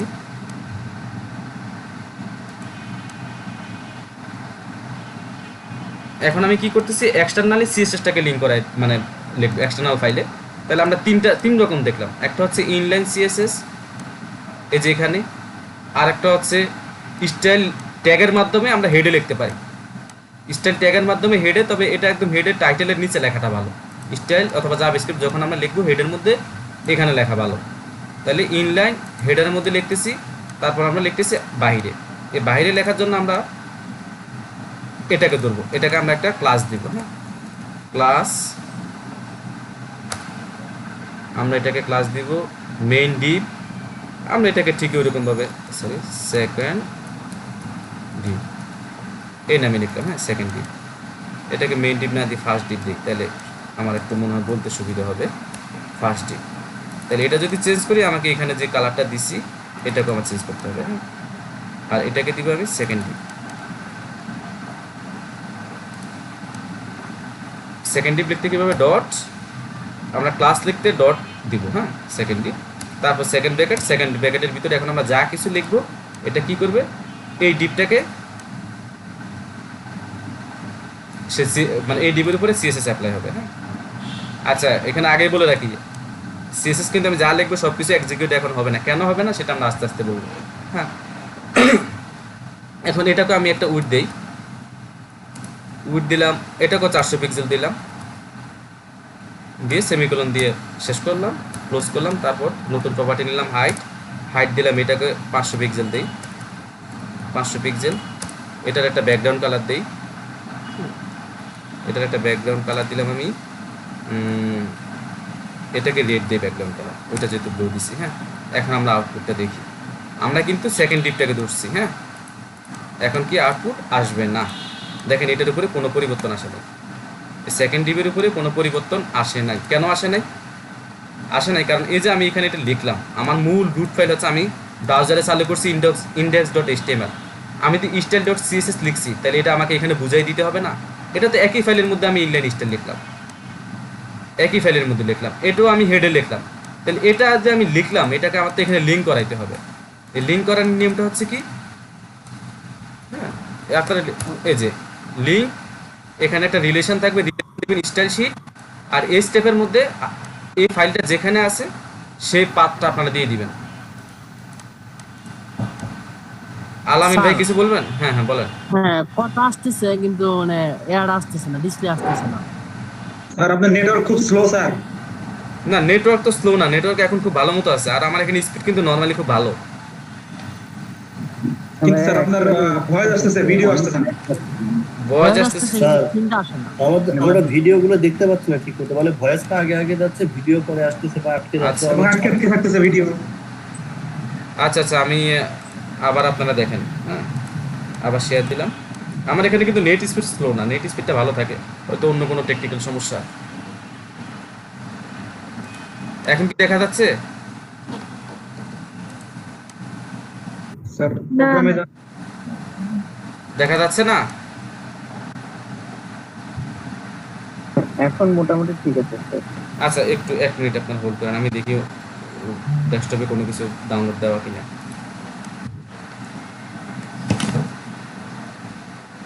কোনো কিছু ডাউনলোড দিছো?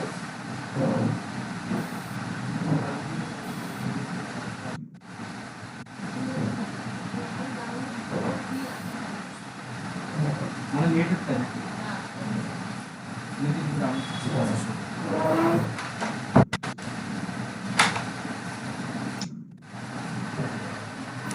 হ্যালো, না আমার mobile. Guys, it's Trevor James. Hello We're with Beck Cruz. Rashed ভাই, আপনার ইয়েটা মিউট করে দেন। হ্যাঁ একজন লাইনে এসে বলেন এখন কি দেখা যাচ্ছে? হ্যাঁ ভাইয়া এখন ঠিক হ্যাঁ আছে। দেখা যাচ্ছে। আচ্ছা তাহলে আমরা এখানে যে কি করলাম, সেকেন্ড ডিপ আমরা একটা আলাদা স্টার শিট নিলাম, হ্যাঁ। আলাদা স্টার শিট নিয়ে এই যে দ্বিতীয় যে ডিপটা আছে, মানে সেকেন্ড যে ডিপ, হ্যাঁ, এই ডিপের মধ্যে আমরা কি করলাম, একটা ক্লাস নিলাম। ক্লাস নিয়ে আমরা এটা আলাদা একটা স্টাইল শিট নিয়ে সেখানে আমরা এটাকে অ্যাপ্লাই করলাম, কিন্তু আমাদের কোনো আউটপুট এক্সিকিউট হচ্ছে না। এক্সিকিউট হচ্ছে না কেন? এক্সিকিউট না হওয়ার কারণ হচ্ছে এটা আলাদা একটা ফাইল, মানে এক্সটার্নাল, এটা হচ্ছে এক্সটার্নাল সিএসএস। তাহলে এটাকে আমাকে কি করতে হবে, মেইনটার সাথে লিঙ্ক করা দিতে হবে। লিঙ্কটা কীভাবে করে আমি আবার দেখাচ্ছি, যেহেতু আপনারা দেখেননি। লিঙ্কটা লেখার জন্য এই যে লিঙ্ক লেখা আপনার ট্যাবে দিলে আসবে, তারপরে পুরো লেখাটা দেখে নেন। এটা হচ্ছে সেলফ ক্লোজিং ট্যাগ, হ্যাঁ, লিঙ্ক। তার ভিতরে রিলেশনটা কি, স্টাইল শিট, একটু নোট করে রাখবেন, আর করতে পাবেন আপনারা, হ্যাঁ। তারপরে স্টেপ হাইপার রেফারেন্স, কোনটা আমরা কোনটার সাথে লিঙ্ক করাবো, আমরা স্টাইল ডট সিএসএস। এখন এই এর আগে আমরা অ্যাবসলিউট পাথ আর রিলেটিভ পাথ আমরা শিখছি। এখন এই স্টাইল শিট যদি অন্য কোনো ফোল্ডারের ভিতর থাকে, তার মানে আমাকে সেইভাবে সেই লিঙ্কটা করাই দিতে হবে। মোট কথা এটা হচ্ছে পাথ, সিএসএস পাথ। আশা করি বুঝতে পারছেন আপনারা, যেহেতু অ্যাবসলিউট আর রিলেটিভ পাথটা এর আগে 2 দিন বুঝেছি আপনাদেরকে, হ্যাঁ।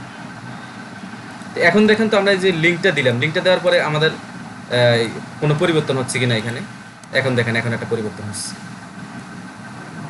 তার মানে খেয়াল করেন, আমাদের প্রথম ডিপের যে ব্যাকগ্রাউন্ড কালার এবং হাইট উইথ, হ্যাঁ, প্রথম ডিপের এই যে ফার্স্ট ডিপ, এটার হাইট উইথ পাচ্ছে হেড থেকে। প্যারাগ্রাফের একটা কালার আছে এখানে দেখেন, এই যে লাল কালার, এটা পাচ্ছে ইনলাইন থেকে, ইনলাইন স্টাইল থেকে। তারপর সেকেন্ড ডিপ যেটা, এটা সব কিছু পাচ্ছে এক্সটার্নাল স্টাইল ডট সিএসএস থেকে। তার মানে 3 জায়গা থেকে আমি অ্যাপ্লাই করলাম। এখন আপনাদের প্রশ্ন আসতে পারে, তাহলে আমরা ইউজ করবো কোনটা? 3 জায়গা থেকেই একই রকম, হ্যাঁ, আমার সিএসএস অ্যাপ্লাই হচ্ছে, কিন্তু আমরা ইউজ করবো কোনটা? একটা কোশ্চেন ছিল, হ্যাঁ হ্যাঁ, বলেন। কোশ্চেনটা হচ্ছিল সেকেন্ড ডিপে যেটা আমি প্যারাগ্রাফ ট্যাগের মধ্যে যেটা নিলাম, হ্যাঁ হ্যাঁ, ওটাতে যদি আমি মানে প্যারাগ্রাফের যে লেখাটা এটা কালার চেঞ্জ করতে চাই, তাহলে কি আবার আমাকে ইনলাইনেই আসতে হবে, তাই তো? আপনার ইচ্ছা, আপনার এটা কি আমি এক্সটার্নাল সিএসএস করতে পারবো? সব জায়গায় করতে পারবেন। এই যে দেখেন, আমি একটা ক্লাস নিচ্ছি, ক্লাসের নাম দিচ্ছি, ইনলাইনে করতে পারি, আলাদা করতে পারি। ক্লাস আমি আগে ইনলাইনটা দেখাই, হ্যাঁ, ইনলাইনটা দেখাই। এটা ইনলাইনটা তো উপরে দেখাইছেন, এটা তো বুঝছি, কালার রেড। আপনি সেকেন্ডও নিতে পারবেন, তাহলে আমি একটা ক্লাস নিয়ে নিচ্ছি, হ্যাঁ, আমি একটা ক্লাস নিয়ে নিচ্ছি। ক্লাসের নাম দিলাম ধরেন মাই প্যারা, হ্যাঁ,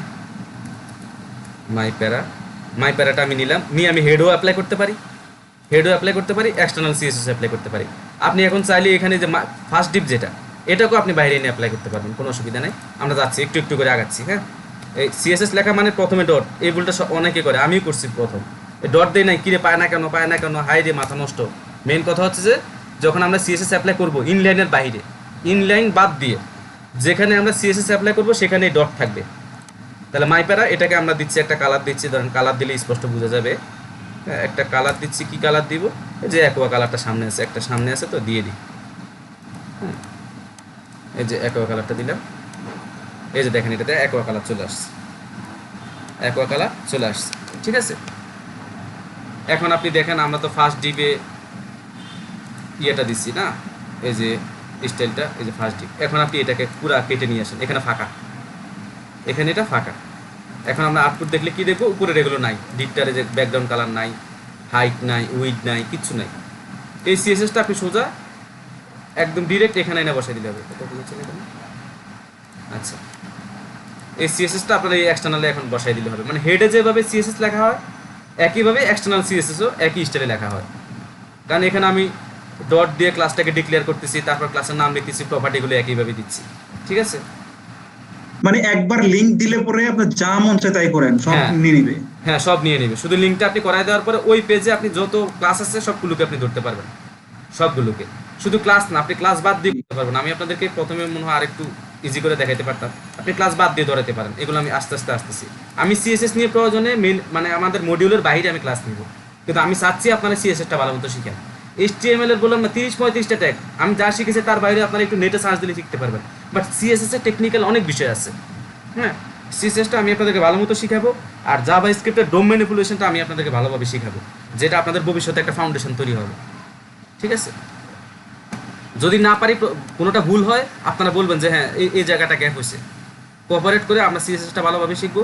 জাভাস্ক্রিপ্টের ডোম ম্যানিপুলেশনটা আমরা ভালোভাবে শিখবো, এবং জাভাস্ক্রিপ্টও এমনভাবে শিখবো যাতে পরবর্তীতে যে কোনো প্রোগ্রামিং ল্যাঙ্গুয়েজ শিখতে গেলে আমাদের একটু কষ্ট কম হয়। কথা বুঝছেন? আমরা ভালোভাবে শিখবো। আচ্ছা দেখেন, এখন আমরা কি করলাম, এখানে দিয়ে দিলাম। তারপরে এখন যদি আমরা অ্যাপ্লাই করি, এই যে দেখেন এখন পাইছি। তার মানে কি, এক্সটার্নাল সিএসএস এর লেখার স্টাইল এবং হেডে লেখার স্টাইল এক, শুধু ওইখানে কোনো এই স্টাইল ট্যাগটা দেওয়া লাগে না, আর এখানে কি হয়, স্টাইল ট্যাগটা দিতে হয়।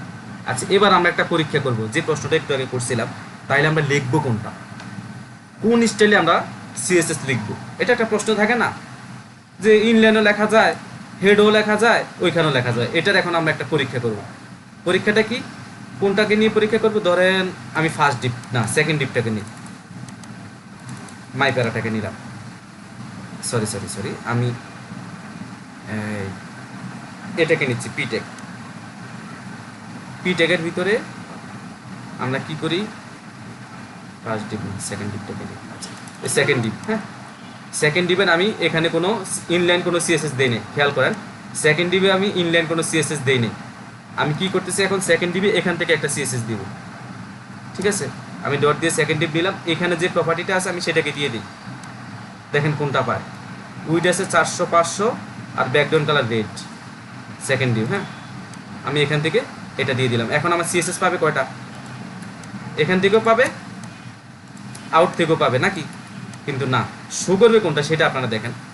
আমি এখানে উইড দিলাম 400 পিক্সেল, না খেয়াল করেন, এখানে দিলাম 400 পিক্সেল, আর হেডারে দিচ্ছি আমি উইডটা কমাই দিচ্ছি, 200 পিক্সেল দিলাম। আর এখানে দিলাম 500, এখানে আছে 500, আমি এখানে দিচ্ছি 300। ওইখানে কালারটা আছে রেড, আমি ভিতরে এনে কালারটা দিচ্ছি, কি কালার দিব, রেড বাদ দিয়ে টমেটো কালার, এখানে দিলাম টমেটো কালার। তাহলে দেখেন এখানে যে প্রপার্টি উইড হাইট ব্যাকগ্রাউন্ড, চিন্তা করেন সব কিন্তু সেম, খালি আমি কি করছি, ভ্যালুটা আলাদা। এটাকে বলা হয় প্রপার্টি, এটাকে বলা হয় ভ্যালু। আমি কি করলাম, আলাদা আলাদা ভ্যালু দিলাম, কিন্তু প্রপার্টি এক। তাহলে এখন কোনটা পাবে, মানে আমাদের কি রেড কালার হবে নাকি টমেটো কালার হবে, এটা দেখার বিষয়। আসেন আমরা একটু ফাইলটা দেখি কি হয়। সেকেন্ড টিপটা দেখেন, টমেটো কালার পাইছি। হয়তো রেড আর টমেটো কাছাকাছি, এই জন্য আপনারা একটু কনফিউজ হচ্ছেন। আমি টমেটো না দিয়ে অন্যটা দিই। না ওটা বুঝতে, টমেটো কালার পাইছে, সাইজ ছোট হয়ে গেছে তো এটা। আচ্ছা সাইজও ছোট হয়ে গেছে, হ্যাঁ ইম্পর্টেন্ট, ধরতে পারছেন আপনি। আমরা এটাকে ব্যাকগ্রাউন্ডটা ব্ল্যাক দিয়ে দিই, হ্যাঁ ব্ল্যাক, ব্যাকগ্রাউন্ডটা ব্ল্যাক দিয়ে দিই। আর এখানে সেকেন্ড ডিপের একটা কালার দিয়ে দিই, মাই প্যারা কালার অ্যাকোয়া দেওয়া আছে না, অ্যাকোয়া বাদ দিয়ে আমি এটাকে সাদা দিয়ে দিই, হোয়াইট। তাইলে এবার আপনারা আরো ভালোভাবে আউটপুটটা দেখতে পারবেন। এই যে কালো আর সাদা, এখন দেখেন কালো আর সাদা আমি যে দিলাম, সরি এখানে কালারটা কি দিলাম, ইনলাইনে আমি কোনো কালার দিইনি। হ্যাঁ ইনলাইনে আমি শুধু আমি তো ধরছি শুধু ডিপটাকে, আমি তো প্যারাগ্রাফকে ধরি নেই। তাহলে আপনারা দেখেন কি হয়েছে, সাইজ ছোট হয়ে, মানে উইডথ ছোট হয়ে গেছে, হাইট ছোট হয়ে গেছে, ব্যাকগ্রাউন্ড কালার ব্ল্যাক চেঞ্জ হয়ে গেছে। তার মানে কি, আমি কই লিখবো তাইলে, হেডে লিখবো নাকি স্টাইলে লিখবো? আশা করি উত্তরটা পাই গেছে। এর মানে হচ্ছে প্রায়োরিটি, যে কে প্রায়োরিটি বেশি পাচ্ছে। সবচেয়ে বেশি প্রায়োরিটি পাবে ইনলাইন স্টাইল, মনে রাখবেন, প্রয়োজনে নোট করে রাখেন। সবচেয়ে বেশি প্রায়োরিটি পাবে ইনলাইন স্টাইল, তারপরে প্রায়োরিটি পাবে হেডে যেটা লিখবো সেটা, 3 নম্বরে প্রায়োরিটি পাবে এক্সটার্নাল সব সেম। এক্সটার্নালের মধ্যে একটা পার্থক্য আছে, এটাও আমি পরে দেখাবো। যে তাহলে আমাদের 1 নম্বরে সবচেয়ে বেশি প্রায়োরিটি পাবে কে, মানে সবচেয়ে বেশি প্রায়োরিটি পাবে ইনলাইন, তারপরে পাবে কে, হেডিং যায় এক্সটার্নাল সিএসএস। এই এক্সটার্নাল সিএসএস এর মধ্যে আবার একটা ব্যাপার আছে, এই ব্যাপারটা আমি আপনাদেরকে দেখাচ্ছি এখানে। ধরেন আমি আরেকটা স্টাইল শিট নিলাম, আমি শুধু আজকে এগুলো টেকনিকগুলো নিয়ে আলোচনা করবো, বুঝছেন? প্রয়োজন আমি ভিতরে পরে যাব। এটা তো স্টাইল নিয়েছিলাম না, এটা নতুনটা নেই আমি, এটা একটা অন্য নামে নেই।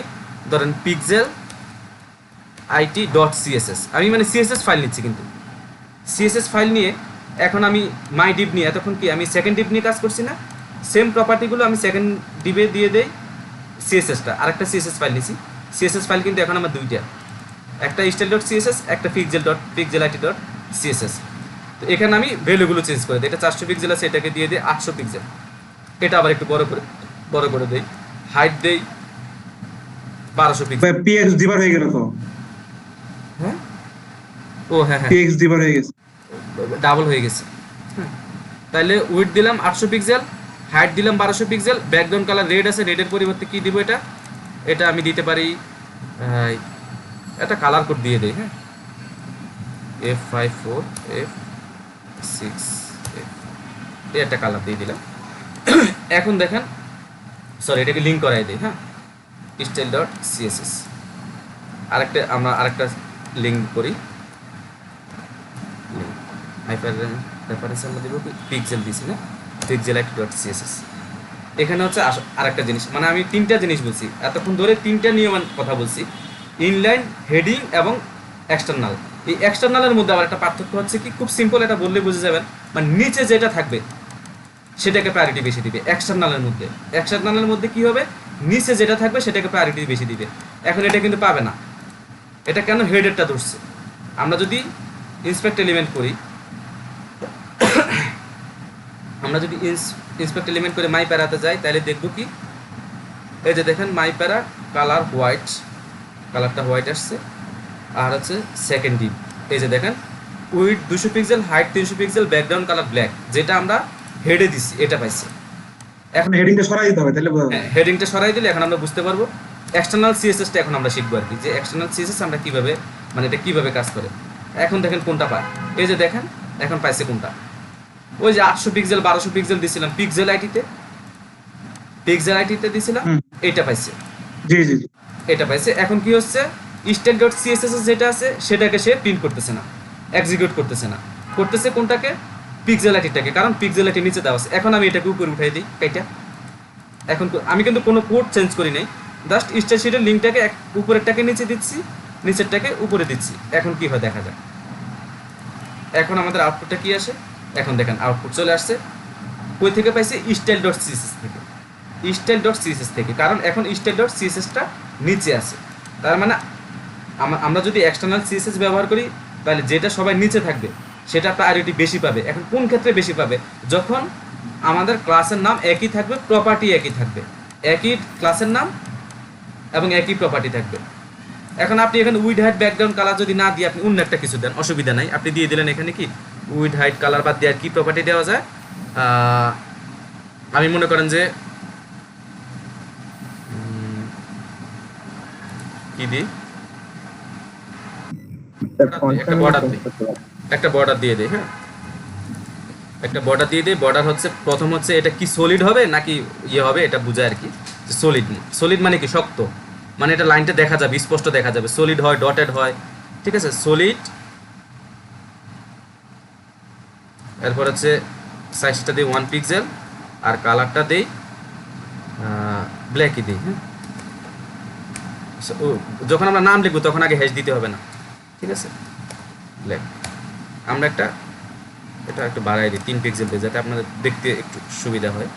এখন আমি ধরেন এখানে কি করলাম, আমি পিক্সেলাইটি এখন আছে কই নিচে, উপরে থাকা মানে সে প্রায়োরিটি কম পাবে, সবাই নিচেরটা প্রায়োরিটি বেশি পাবে।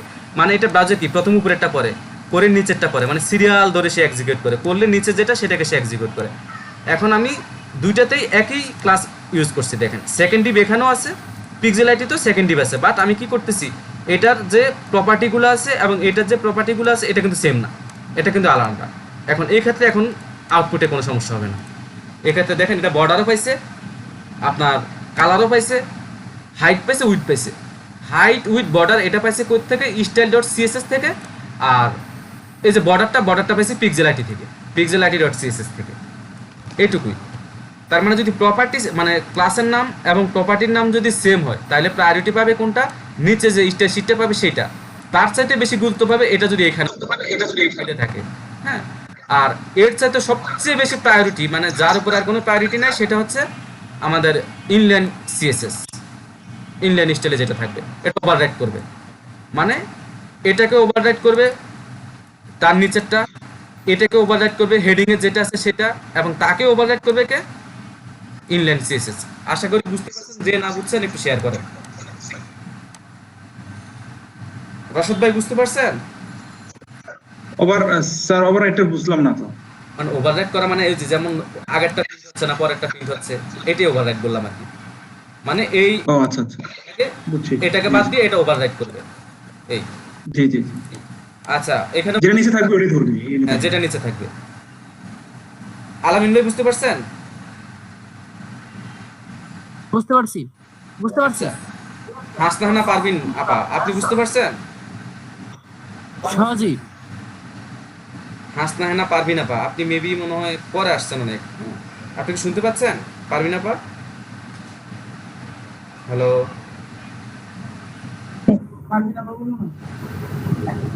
আমার আইডি কি আপনারা পারবেন?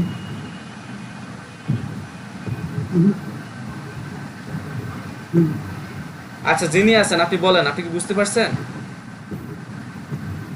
আমি ফৌজি পারভিন, আমি বুঝতে পারছি না, ভাইয়া। হ্যাঁ বুঝতে পারছেন, ক্লিয়ার তো না? জি জি। আচ্ছা সিএসএস এর লিংক এইগুলো যে বড় বড় যখন ডিজাইনগুলো করে মাঝে মাঝে কি হয় জানেন, মানে কোড দিচ্ছেন আপনি সিএসএস লিখতেছেন কিন্তু সিএসএস এক্সিকিউট হচ্ছে না। এর মূল কারণ হচ্ছে এই প্রায়োরিটিটা না বুঝে। দুইটা কারণে হয়, এক নাম্বার হচ্ছে আমাদের মনে করেন যে কোড ওভাররাইট হয়ে থাকে, দুই নাম্বার হচ্ছে এই যে ছোট ছোট ভুলটা সবসময় করা হয় এই ডট চিহ্নটা ব্যবহার করা হয় না। এই সিম্পল একটা ভুল হয়, ডট চিহ্ন ব্যবহার করা হয় না অথবা শেষে দিয়ে সেমিকোলন দেওয়া হয় না, এই ভুলগুলো প্রচুর করা হয়। আচ্ছা তারপর আমরা কি দেখবো, আমরা কিন্তু এটা নিয়ে ডিটেল আলোচনা করছি, অনেক আলোচনা করছি। আচ্ছা বর্ডারটা তো দেখাই ফেলছি, বর্ডারটা হচ্ছে কি আপনি বিভিন্নভাবে সলিড আছে ডটেড আছে, তো আমরা সাধারণত সলিডটা ইউজ করি, অথবা যদি আমরা ডটেড দিই, ডটেডই তো মেবি বানানটা। আচ্ছা আমি একটু বানানটা একটু স্পেলিংটা একটু ক্লিয়ার হতে হবে, এটা ইউজ করা কম হয় খুব। এই ডটেড দিলে ডটেড ডটেড আসবে, ঠিক আছে।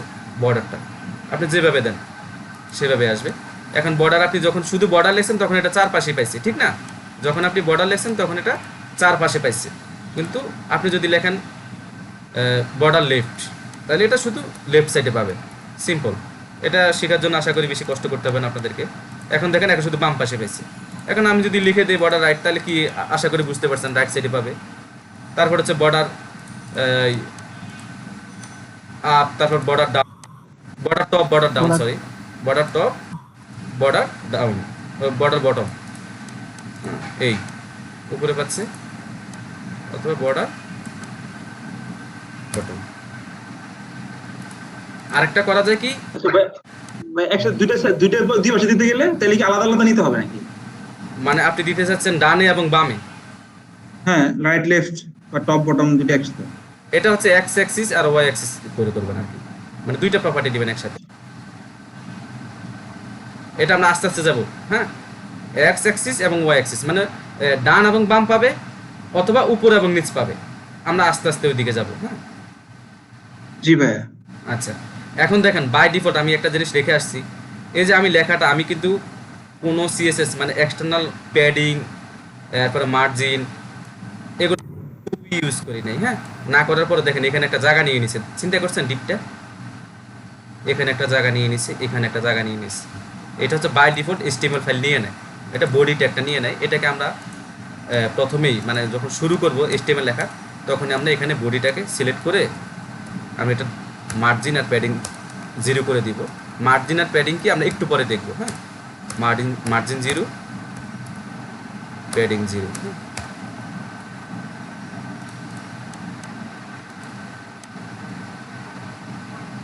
বাম পাশে আসছে কিন্তু উপরে যায় নাই কেন? আচ্ছা আমি সাথে কি উপরে গেল না কেন? উপরে যায় নাই কারণ কি? মানে আমি মার্জিন প্যাডিং সবকিছু সব সাইডে 0 করে দিলাম, এখন আমি যেটা দিব সেই শুধু ওইটাই পাবে। আচ্ছা এটা থাক, এটা আমি পরে দেখাবো। হ্যাঁ এখন এটা এই পাশে নিয়ে নিছে। আচ্ছা এখন আমরা শিখবো কি মার্জিন আর প্যাডিং, মার্জিন আর প্যাডিং এই দুইটা জিনিস শিখবো। হ্যাঁ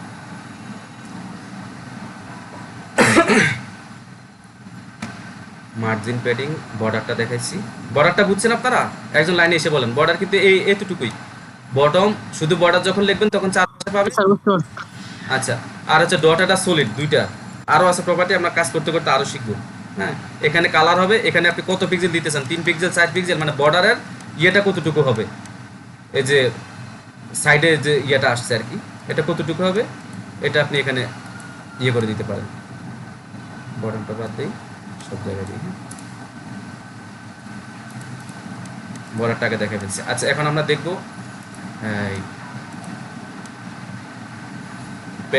মার্জিনাল প্যাডিং। হ্যাঁ এই দুটো জিনিস দেখবো, এই দুটাকে এটাতে দেখাবো নাকি আলাদা নিব? আলাদা নিই, আমরা এটাকে একটু কমেন্ট করে দিই। হ্যাঁ কমেন্ট করে দিলাম।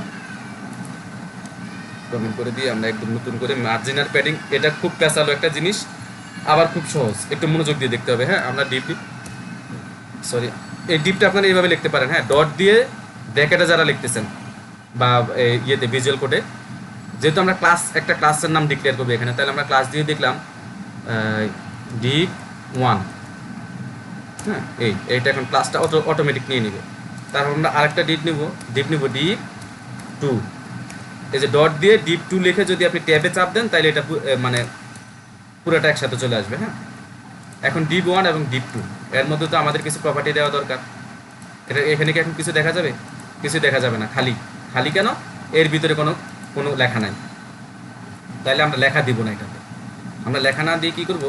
আচ্ছা, এই সিএসএসগুলো আছে থাক, আমরা এর নিচে লিখি। হ্যাঁ, ওইগুলো আছে থাক।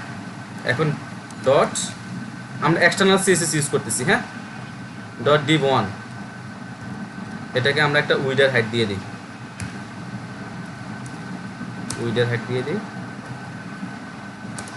উইড দিয়ে দিলাম 500 পিক্সেল, আর হাইট দিয়ে দিলাম 600 পিক্সেল। এখন কি হয় এটা আমরা দেখব। হ্যাঁ, তারপর একইভাবে আমরা ডিপ 2 কোড দেই। এটা কি লিংক করা লাগবে না ভাইয়া? লিঙ্ক করা আছে তো উপরে, আমি তো আচ্ছা, নতুন ফাইল নিয়ে নেই তো, জাস্ট আমি নিচে লিখতেছি। জি জি জি। কোডটা রইলো, আপনারা দেখতে পারবেন ইন্ডিয়ান ইয়েটা কি, কোডটা কমেন্ট করে থাকবে, আপনারা দেখে নিন। হ্যাঁ, তো ডিপ 1 আর ডিপ 2 নিলাম, নিয়ে এটাকে উইডার হাইট দিলাম, দুইটাকে সেম রাখলাম, যেহেতু আমরা মার্জিনাল প্যাডিংটা দেখবো। এখনো কোনো আউটপুট নেই, কারণ কি? এটা কিন্তু আসলে এখন আউটপুট আছে, যেহেতু আমি উইডার হাইট নির্ধারণ করে দিছি, আমি চোখে দেখতেছি না, কিন্তু এটা ঠিকই আছে। আচ্ছা, এবার আমরা এটাকে একটা ব্যাকগ্রাউন্ড কালার দিলে আমরা দেখতে পারবো। একটা ব্যাকগ্রাউন্ড কালার দিয়ে দিই। ব্যাকগ্রাউন্ড কালার একটা দিলাম রেড। আমি লাল আর নীলটা ব্যবহার করতেছি কেন? অনেক সময় যে স্ক্রিনে একটু রেজুলেশন কম থাকলেও আপনারা যাতে স্পষ্ট দেখতে পারেন, বুঝছেন, এই জন্য লাল আর এটা ব্যবহার করতেছি। ব্লু কালার দিলাম। এখন আমাদের দুটো ডিপ দেখা যাবে। ডিপ একটা আসলো কেন বলুন তো? আমি ডিপ নিলাম কয়টা? Deep 1, deep 2। স্টেট দিছি কাকে? দুইটাই ডিপ 1 কে দিছি। তোকে 2 লিখতে হবে না? ডিপ 1 দিছেন, এই জন্য আসলে ডিপ 2 লিখতে হবে। ডিপ 2 লিখতে হবে। এরকম ভুল হবে, আপনারা বলে দিবেন। হ্যাঁ, এই যে আমার মনে হয় আরেকটু ছোট করে দিলে ভালো হবে। 300, 200, 300, 200। আচ্ছা, এই যে এটা হচ্ছে আমাদের ডিপ 1 আর এটা হচ্ছে ডিপ 2। আমি এটার ভিতরে একটু লিখে দেই, একটা প্যারাগ্রাফে প্যারাগ্রাফে লিখে দেই ডিপ 1, আর এখানে প্যারাগ্রাফে লিখে দেই ডিপ 2। খুব মনোযোগ দিয়ে দেখেন, কেউ অ্যাডভান্স আছেন হয়তো আপনি বুঝতেছেন, কিন্তু আমরা তো সবার কথা চিন্তা করবো, একদম ভেঙে ভেঙে সব কিছু আমাকে বুঝাইতে হবে। হ্যাঁ, ডিপ 1, ডিপ 2, এটা হচ্ছে ডিপ 1, ডিপ 2। আচ্ছা, এটাকে আমি একটু সিএসএস দিয়ে নিই।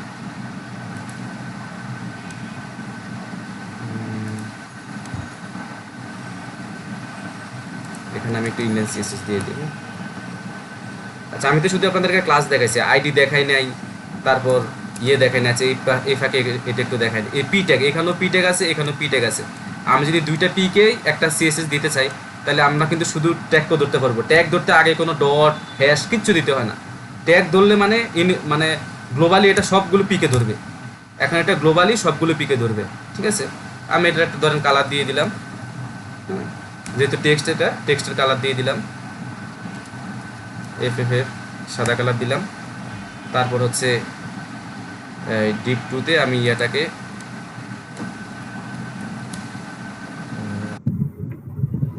টেক্সটাইল সেন্টার দিয়ে দিই। আমার একটু প্রশ্ন ছিল। হ্যাঁ, বলেন। ডিপ 1 আর ডিপ 2 এর ভিতরে প্রথমে মাঝখানে কোনো স্পেস ছিল না, পরে প্যারাগ্রাফ লেখার পরে স্পেসটা আসছে, যেটার মাঝখানে যে ফাঁকা জায়গাটা, হ্যাঁ, দুইটার মাঝ প্যারাগ্রাফ লেখার কারণে স্পেসটা পাইছে।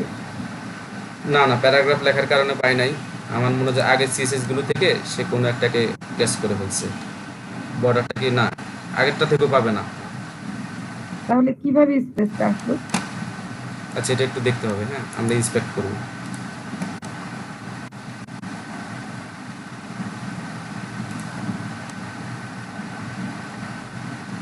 এখানে খেয়াল করে দেখো মাঝখানে যে জায়গাটা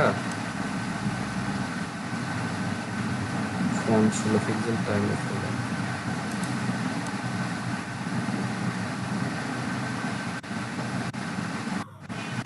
মার্জিন 8 পিক্সেল, বডিতে 8 পিক্সেল মার্জিন অটোমেটিক আছে, সেটা থেকে পাইছি। হ্যাঁ, কি যেন বলতেছিলেন, বলেন। জি ভাইয়া, মানে দুইটা ডিপের ভিতরে স্পেস কিভাবে পেলো? এটা একটা অটো একটা ইয়ে পাইছে, মার্জিন পাইছে। হ্যাঁ, এটা আমরা পরে রিমুভ করব। আমরা এগুলো সব কিছুতে একটু ইয়ে করে রাখি, কমেন্ট আউট করে রাখি, কারণ কিছু একটা ওভাররাইট করতেছে।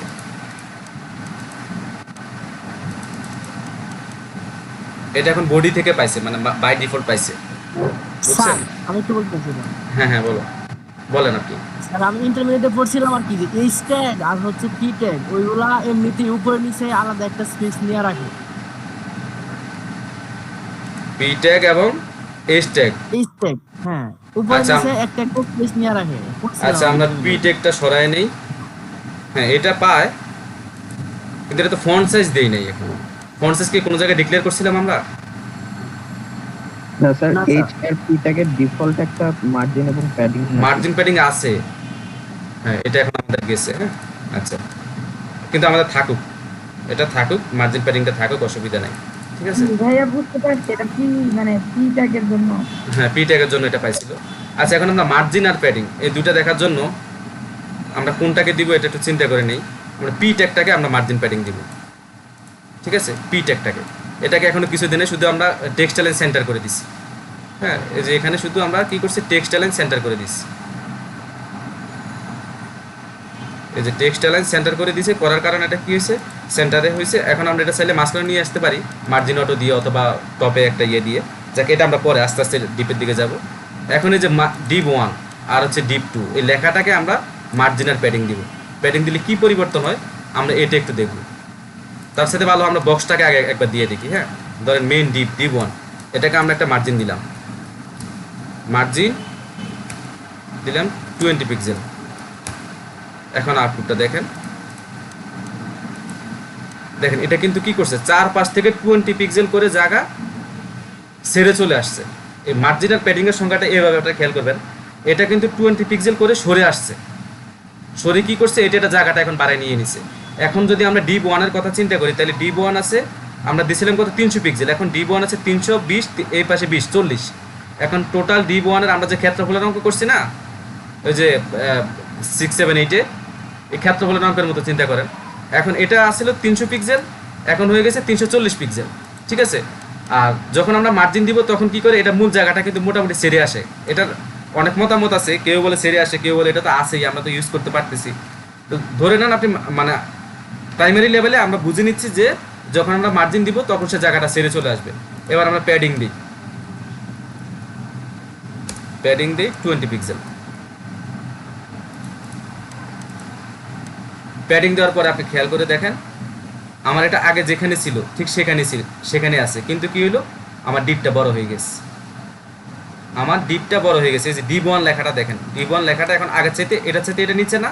নিচে হওয়ার কারণ হচ্ছে প্যাডিংটা ইউজ হয় ভিতরে, আর মার্জিনটা ইউজ হয় বাইরে। মার্জিনটা যখন আপনি দিবেন তখন এটা কি করে, একটা জায়গা ছেড়ে চলে আসে, আর প্যাডিং কি করে, সে জায়গাটা ধরে রেখে তারপর ভিতরে চলে আসে। জায়গাটা ধরে রেখে তারপর ভিতরে আসে। আমি এটা আরেকটু ক্লিয়ার করার জন্য আপনাদেরকে আরেকটা ডিপ দিয়ে দেখাই। এখানে পি ট্যাগ না দিয়ে আমি এটার ভিতরে আরেকটা ডিপ দিই, এই ডিপের আমি একটা ক্লাস দেই, এটার একটা ক্লাস দেই site1, আর এটা ডিপ নেই, এটা দিয়ে site1 এবং site2, এটাকে আমরা একটা সিএসএস দিয়ে নিই। হ্যাঁ, গ্রুপিং করার জন্য ডট site1 আর একটা ডট সাইড 2। আচ্ছা, এটাকে আমি একটা ব্যাকগ্রাউন্ড কালার দিয়ে নিই। ব্যাকগ্রাউন্ড কালার কি দিব, আচ্ছা এই সামনে আছে একটা দিয়ে দিই।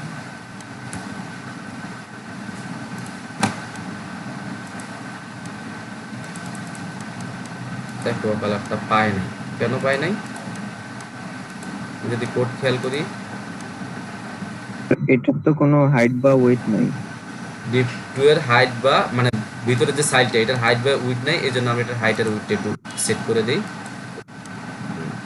তারপরে আমরা এটার উদাহরণটা আরেকটু ক্লিয়ার দেখবো। হ্যাঁ, কালার দিয়ে দিলে ক্লিয়ার বুঝবেন। উইথ এটা দিচ্ছি 200 পিক্সেল, আর হাইট দিচ্ছি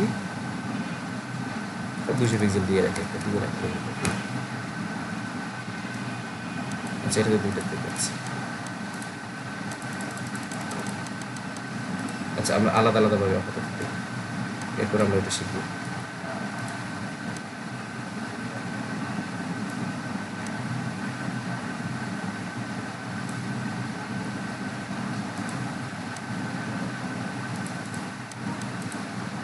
এই যে এটা আসছে, হ্যাঁ, এটা বাম দিক থেকে ওই যে 200 পিক্সেল দিচ্ছে না, এটা পাইছি।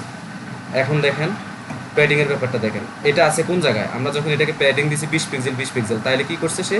ডিপ 2 কে, মানে সে কি করছে, ডিপ ভিতর যে সাইডটা আছে সেটাকে সেই ভিতরের দিকে 20 পিক্সেল ঢুকাই দিছে। মানে ডিপ 2 এটাকে যখন ছেড়ে আসছে 20 পিক্সেল, মানে জায়গাটা রেখে ছেড়ে আসছে। একটা হচ্ছে আমি স্থান ত্যাগ করলাম, কিন্তু মানে জায়গা রেখে আমি চলে আসছি, আরেকটা হচ্ছে আমি জায়গা রাখি না, একবার চলে আসছি। মার্জিনের পার্থক্যটা আপনারা এইভাবে মনে রাখবেন। একটা হচ্ছে আমি জায়গা ছেড়ে চলে আসছি, আর একটা হচ্ছে জায়গা রেখে আসছি। কথা বলছেন? মানে প্যাডিংটা ইউজের ভিতরের দিকে। আমরা যদি ইন্সপেক্ট এলিমেন্ট করলে আমরা দেখবো যে এখানে আপনি বাইরে সবার নিচে এই যে দেখেন, এখানে সুন্দরভাবে উদাহরণটা দেওয়া আছে। এই যে মার্জিন, বর্ডার, প্যাডিংটা ভিতরের দিকে মূলত কাজ করে। কথা বলছেন? এই যে দেখেন প্যাডিংটা কোন জায়গায় দেখাচ্ছে, এটা যে উপরের দিকে খেয়াল করেন, মার্ক হচ্ছে। হ্যাঁ, এই যে প্যাডিং এর কালারটা ওইখানে মার্ক হইতেছে। আমাদের এখানে বর্ডার নেই, বর্ডার মার্ক হইতেছে না। মার্জিনটা দেখেন, মার্জিনটা কই পেয়েছি? মার্জিনটা পাইছে কই? আমাদের ডিবের বাহিরে। মার্জিনটা পাইছে ডিবের বাইরে, আর প্যাডিংটা পাইছে কই? ডিবের ভিতরে। ঠিক আছে, এটা হচ্ছে মার্জিন আর প্যাডিং এর পার্থক্যটা। একইভাবে আমরা মার্জিন আর প্যাডিংটা কিভাবে ইউজ করতে পারি? মার্জিন আর প্যাডিং যখন আমরা চারপাশে দিব তখন লিখব মার্জিন, আর যখন ডানে বামে দিব তখন margin left, margin right, top bottom. ঠিক আছে, এখন আমরা কি করলাম, এটাকে মার্জিন বটমে দিলাম। দেওয়ার পরে আমরা যদি রিফ্রেশ করি, এখন দেখেন শুধু বটমে মার্জিন আছে, আর কোনো পাশে কিন্তু মার্জিন নাই। ঠিক আছে, তারপর আমরা যদি টপে দিই, শুধু টপটা নিবে। এটাকে বুঝতেছেন আপনারা? টপ, লেফট, রাইট, বটম, এখানে চারটা। টপ মানে উপর, জি স্যার, বুঝতে পারছি। আর লেফট মানে বামে, আর রাইট মানে হচ্ছে ডানে। ঠিক আছে, আর মার্জিনটা বুঝতে পারছেন? মার্জিন মানে হচ্ছে এটা 20 পিক্সেল মার্জিন রেখে চলে আসবে। আর প্যাডিংও সেম ভাবে এটা জায়গা সেরে আসে, ঠিক আছে, কিন্তু এটা একেবারে সেরে আসে না। তার একটা যে মেন জায়গাটা সেটার মধ্যে একটা চিহ্ন রেখে সে সেরে আসে আর কি। মার্জিন আর প্যাডিং এর মূল পার্থক্যটা এইভাবে ধরবেন, একজনের জায়গা সেরে চলে আসে, আরেকজনের জায়গা না সেরে ভিতরে চলে আসে। ঠিক আছে, এই। আর মার্জিন টপ, রাইট, এরপর আরেকটা ভাবে দিতে পারেন কি, এই যেভাবে মার্জিন 20 পিক্সেল আর দিলাম 40 পিক্সেল। স্যার আমার এখানে একটা কথা ছিল স্যার, আমি কি প্রশ্ন জিজ্ঞেস করবো? হ্যাঁ হ্যাঁ, বলেন। স্যার মনে করেন আমি ওই যে ডিভ 1 এর উইডথ দিলাম হচ্ছে 300 পিক্সেল, হাইট দিলাম 300 পিক্সেল, ওই যে লাল রঙের কমলা রঙের যেটা হয়, হ্যাঁ, হাইট হয় 300 পিক্সেল সাপোজ। হুম, তারপরে একটা প্যারাগ্রাফ বা কিছু একটা ডিভ নিয়ে সেটাকে প্যাডিং দিলাম হচ্ছে 20 পিক্সেল হ্যাঁ। Height wise.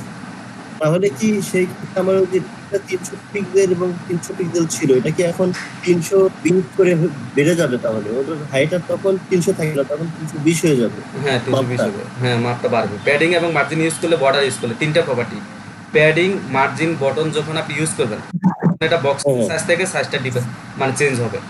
এটাকে আবার বক্স করতে হয়, বক্স করে বক্স সাইজিং করতে হয় আর কি, এটা আমরা আস্তে আস্তে পরে শিখবো।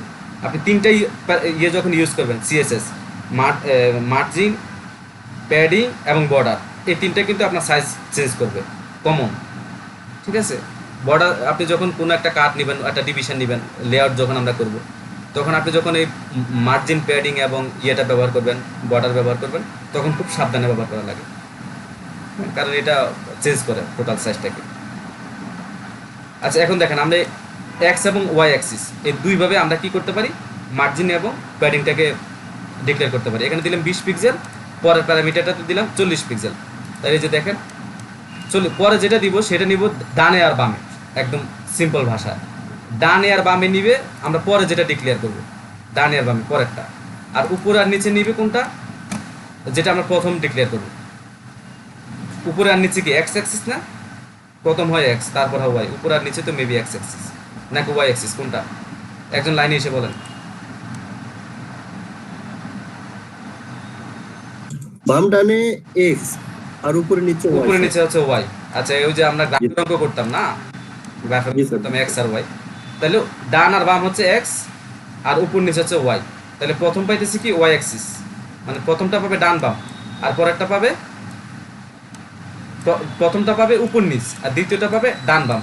এখন ধরেন প্রথমটা আমি এমন অনেক সময় প্রয়োজন হয় যে আমি ডান আর বামে শুধুমাত্র প্যাডিং দিব বা মার্জিন দিব, কিন্তু উপরে নিচে দিব না।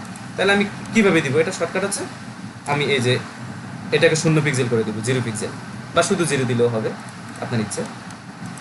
এখন দেখেন এটা উপরে আর নিচে পায় না, শুধু বামে পেয়েছে, ডানেরটা আমরা দেখতেছি না কারণ এখানে আরো অনেক এলিমেন্ট আছে। আমি যদি এখানে রাখি তাহলে দেখবো না, কারণ ব্লক এলিমেন্ট তো, ডিপ হচ্ছে ব্লক এলিমেন্ট, এটা সম্পূর্ণ জায়গাটা নিয়ে নিচ্ছে ডিপ। এই যে দেখেন বাম পাশে 40 পিক্সেল নিয়ে নিচ্ছে। এখন ধরেন আমরা বাম পাশে দিব না, বাম ডানে দিব না, আমরা শুধু উপরে আর নিচে দিব। তাহলে এটাকে 0 করে এটাকে দিয়ে দিলাম 30, ধরেন 30 দিলাম, তাহলে কি হয়, এই যে উপরে নিচে নিয়ে নিচ্ছে, কিন্তু ডানে বামে সে জায়গা নেয় নাই। আমরা যদি মার্জিনে দিই, এই যে দেখেন উপরে নিচে এটা সে জায়গা নিয়ে নিচ্ছে, কিন্তু ডান বামে নেয় না। এরকম এটা অনেক ইউজ হয় ডানে বামে ইউজ করার জন্য। হ্যাঁ, প্রথমটা পায় কিসে, প্রথমটা পায় উপরে নিচে, আর দ্বিতীয় যে প্যারামিটারটা এটা পায় ডানে বামে। এটা সব ক্ষেত্রে, প্যাডিং এর ক্ষেত্রে, মার্জিনের ক্ষেত্রে, দুইটা ক্ষেত্রে, ঠিক আছে।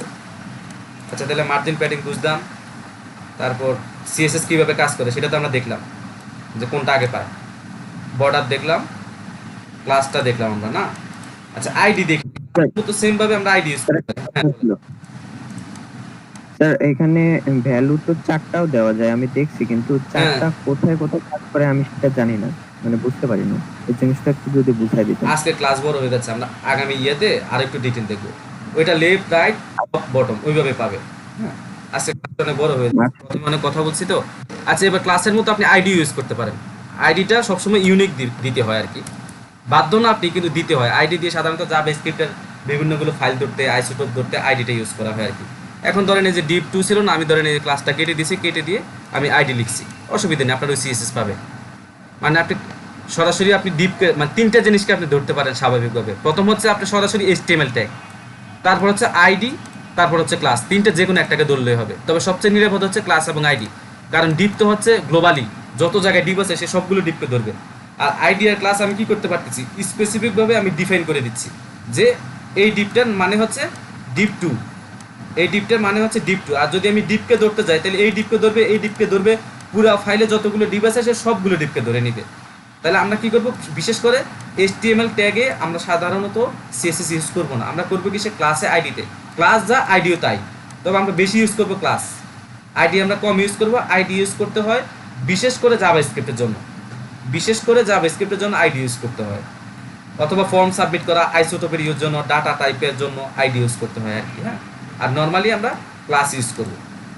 হ্যাঁ, এখন দেখেন ডিপ 2, এখন এটার লেআউটটা চেঞ্জ হবে, বা ইয়েটা সিএসএসটা চেঞ্জ হবে, দেখেন চেঞ্জ হয়ে গেছে। কারণ হচ্ছে আমরা তো এখানে এটাকে ক্লাস ছিল, আমরা আইডিতে ডিক্লেয়ার করছি, তাহলে আইডির জন্য আমাদের সিনট্যাক্সটাও, এটা কি ছিল না, ডিপ 2, ডিপ 2 স্টাইলে দেখছি না, ডিপ 2, এই যে ডিপ 2।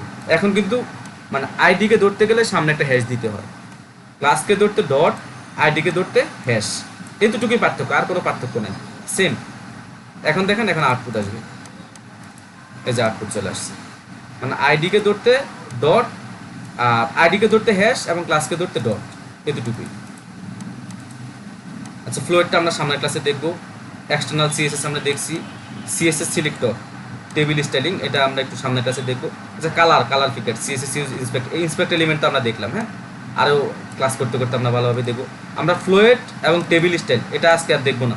হ্যাঁ, আমরা এখন দেখবো কালার ফিকার, কালারটা কীভাবে ইয়ে করতে হয়। যেহেতু আজকে কালার অনেকবার দেখেছি, তাই কালারটা শেষ করি, মানে একটা অধ্যায় পুরোপুরি শেষ করি।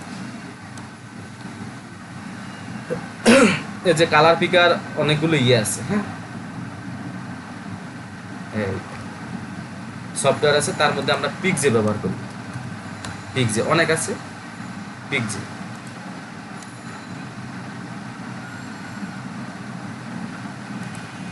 ডাউনলোড করতে পারি।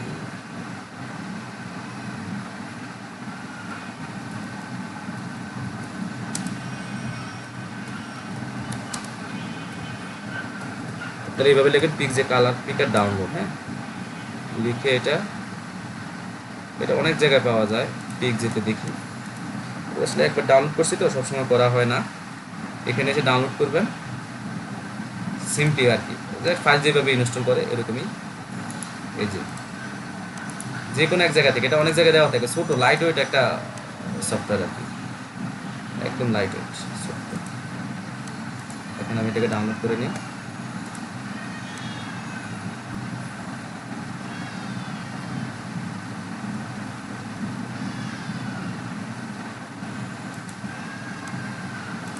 আপনাদের আগামী ক্লাসের পড়া হচ্ছে এরকম ডিবের ভিতরে প্যারাগ্রাফ লিখে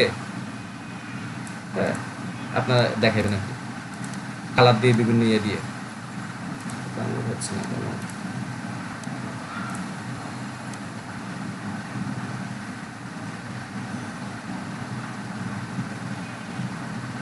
এখানে আবার কত স্টাইল দেখাবো। আচ্ছা, আপনার এই যে পিকজে PIXIE, হ্যাঁ, এটা জাস্ট ডাউনলোড করে নেবেন। এটা আমার এখানে আছে।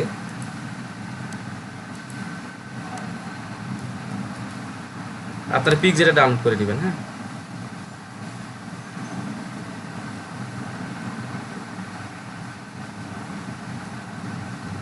আমার ল্যাপটপে কি নাই, ল্যাপটপে তো আমি কাজ করি না।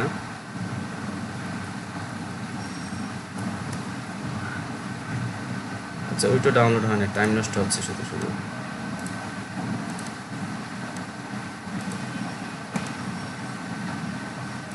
আচ্ছা,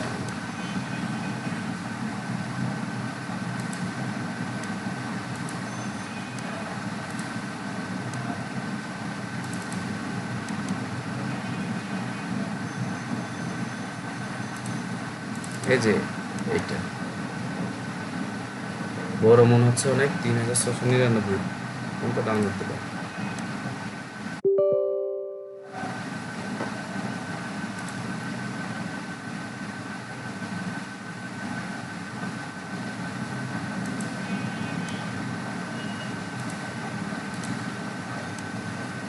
আপনার পিকজেটা ডাউনলোড করে নেবেন। আগামী ক্লাসে আমি আপনাদের পিকজেটা দেখাই নিব। হ্যাঁ, এখন আমরা ফ্লোয়েটটা দেখতে পারি। হ্যাঁ, ফ্লোয়েটটা ইউজ করা হয় এখানে। আজকের সিলেবাসে কি আছে? ফ্লোয়েট। কালার পিকেটটা দেখাতে পারতেছি না। ফ্লোয়েট আর টেবিল স্টাইলিং, সিএসএস সিলেক্টর আর টেবিল স্টাইলিং মনে রাখবেন, এটা আগামী ক্লাসে দেখাবো। হ্যাঁ,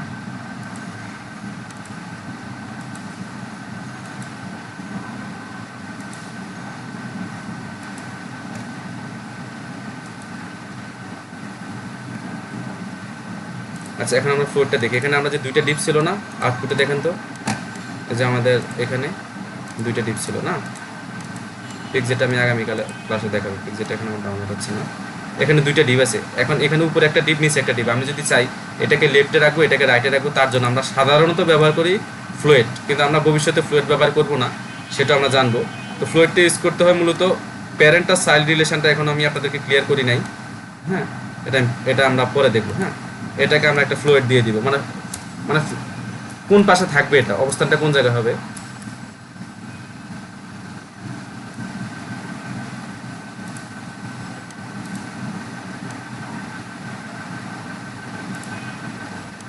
হয়েছে হলো না।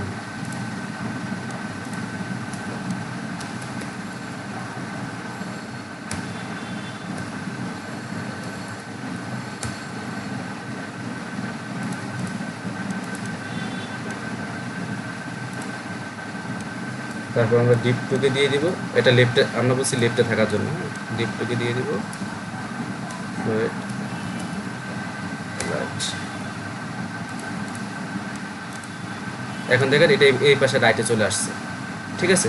এখানে পজিশনিং এর কিছু ব্যাপার আছে, যে আমরা পজিশনিং শেখার পরে ফ্লুইডের ইউজটা আরো ভালোভাবে আমরা শিখতে পারবো। আমরা ফ্লুইড আপাতত শুধু এইটুকু দেখলাম যে লেফট আর রাইট, ঠিক আছে। এরপরে আমরা এর প্যারেন্টকে দিতে পারি যে ইনলাইন স্টাইল, ঠিক আছে, অ্যালাইনমেন্ট ইনলাইন, এগুলো আমরা পরের ক্লাসে আরও ডিটেলে যাবে। ফ্লুইডে শুধু দুইটা জিনিস খেয়াল রাখবেন, যেটা ফ্লুইড লেফট দিলে লেফটে যাবে, রাইট দিলে রাইটে যাবে, ঠিক আছে। কিন্তু দুইটা তো ব্লক এলিমেন্ট, এটাকে আমরা একসাথে করে ফেলতে পারবো। ব্লক এলিমেন্ট বাদ দিয়ে আমরা এলিমেন্ট দিয়ে দেবো, মানে অ্যালাইনমেন্ট ইনলাইন। আর তারপরে ফ্লুইড ইস্যুটার ডিটেল এবং টেবিলের যে সিএসএস সিলেক্টর, এটা ডিটেল আমরা আগামী ক্লাসে করবো। আমি চাচ্ছিলাম কালার পিকারটা আমি ইউজ করতে পারতেছি না কেন।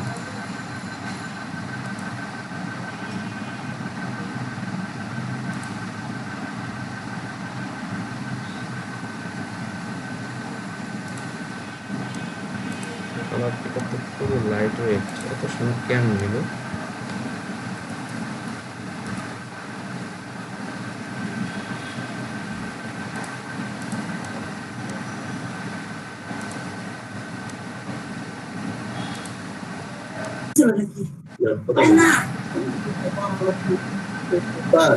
হ্যাঁ হ্যাঁ বলেন। আমি ভুলটা দিছি, যে পিক জিটা আমি ভুল সফটওয়্যারে যাই দিছি, তো পিক জি হচ্ছে 8.9 কিলোবাইট, বুঝছেন। আমি তো এটা মানে অবাক হচ্ছে যে পিক জি তো একদম লাইট ওয়েট একটা সফটওয়্যার, মানে 8 কিলোবাইট পিক জি আসছে। যাক, আমি এখন মাথা একটু হ্যাং হয়ে রয়েছে, বুঝছেন। সকাল 7টা বাজে বাসা থেকে বের হই, তারপরে হচ্ছে 5টা পর্যন্ত অফিসের পরে আরেকটা জায়গায় আমাকে কোচিং করাইতে হয়, সেখান থেকে আমার বাসায় আসতে আসতে, আমি যখন বাসায় আসতে দেরি হচ্ছে, আজকে কিন্তু রাস্তা জ্যাম, যারা ঢাকায় বের হয়েছেন তারা জানেন। আমার বাড্ডার এখানে এমন জ্যামে পড়ছি, তারপর আমি আমার বোনকে ফোন করে বলছি যে আমার ল্যাপটপটা ওপেন করার জন্য, কারণ ল্যাপটপ সাধারণত বললাম না আমার ক্লাসের জন্য শুধু ইউজ হয়, আমি ল্যাপটপে কাজ করি না, শুধু ক্লাসের জন্য ইউজ করি, অথবা আমার বোনের গান দেখে। তখন আমি বলছি যে সব কিছু সেট আপ করে রাখ, আমি এসে জাস্ট ঢুকবো। আমি ঠিক 8টা, ওরা গুগল যে লিঙ্কটা পর্যন্ত ওরা করে রাখছে, করে ফেসবুকে যে লিঙ্ক দিছে সেটাও আমার বোন দিছে, দেওয়ার পরে আমি কোনো রকম এসে ঢুকে শুধু পানি খাই, আমি ক্লাসে বসছি। পিক যে 8-9 কিলোবাইট খালি এটাই মনে আছে, কিন্তু আমি ডাউনলোড করতে পারতেছি না, মানে ব্রেন হ্যাং হয়ে রয়েছে। আচ্ছা, পিক জিটা তো আমরা ওপেন করছি না,